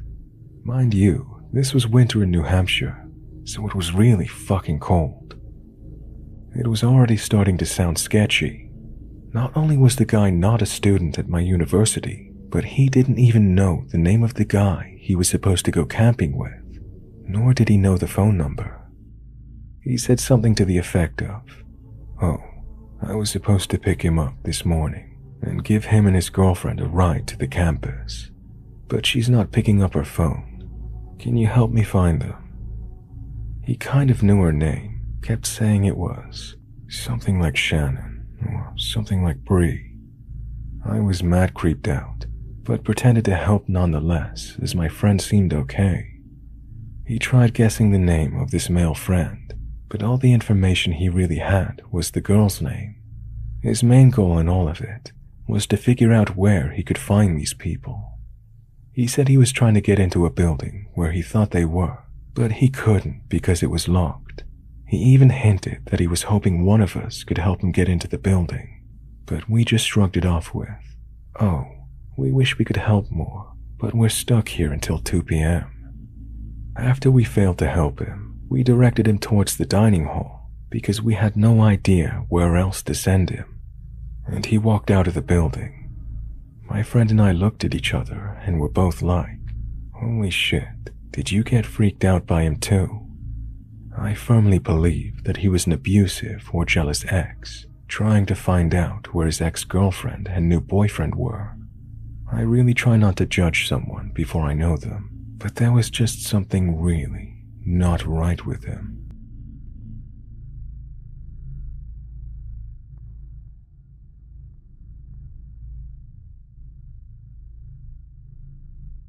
Hey guys, I hope you enjoyed that one.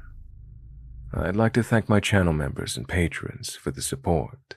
Wendy, ADHD Aurora, Brooke, Snowball Rathina, Janice, Dez, Borderline Betty, Crafty Kel, Tina, Dina, Vampy Debs, Patricia, Amber, Krista, Brenda, Absinthe Alice, Pretty Girl 215, Christy, Kay, Spider's Web, Ooh La La Andrea, Lady Drackard, Sue, Monique, Sean Gorman, Stacy, Greg, Chelsea, Amanda Jane, Samantha, Zep, Sarah C., Casey, Linda, Austin, Tegan, Chris and Donna, Erin, Lil Smart, Jenny, Gabrielle, Misanthropia, Ryan,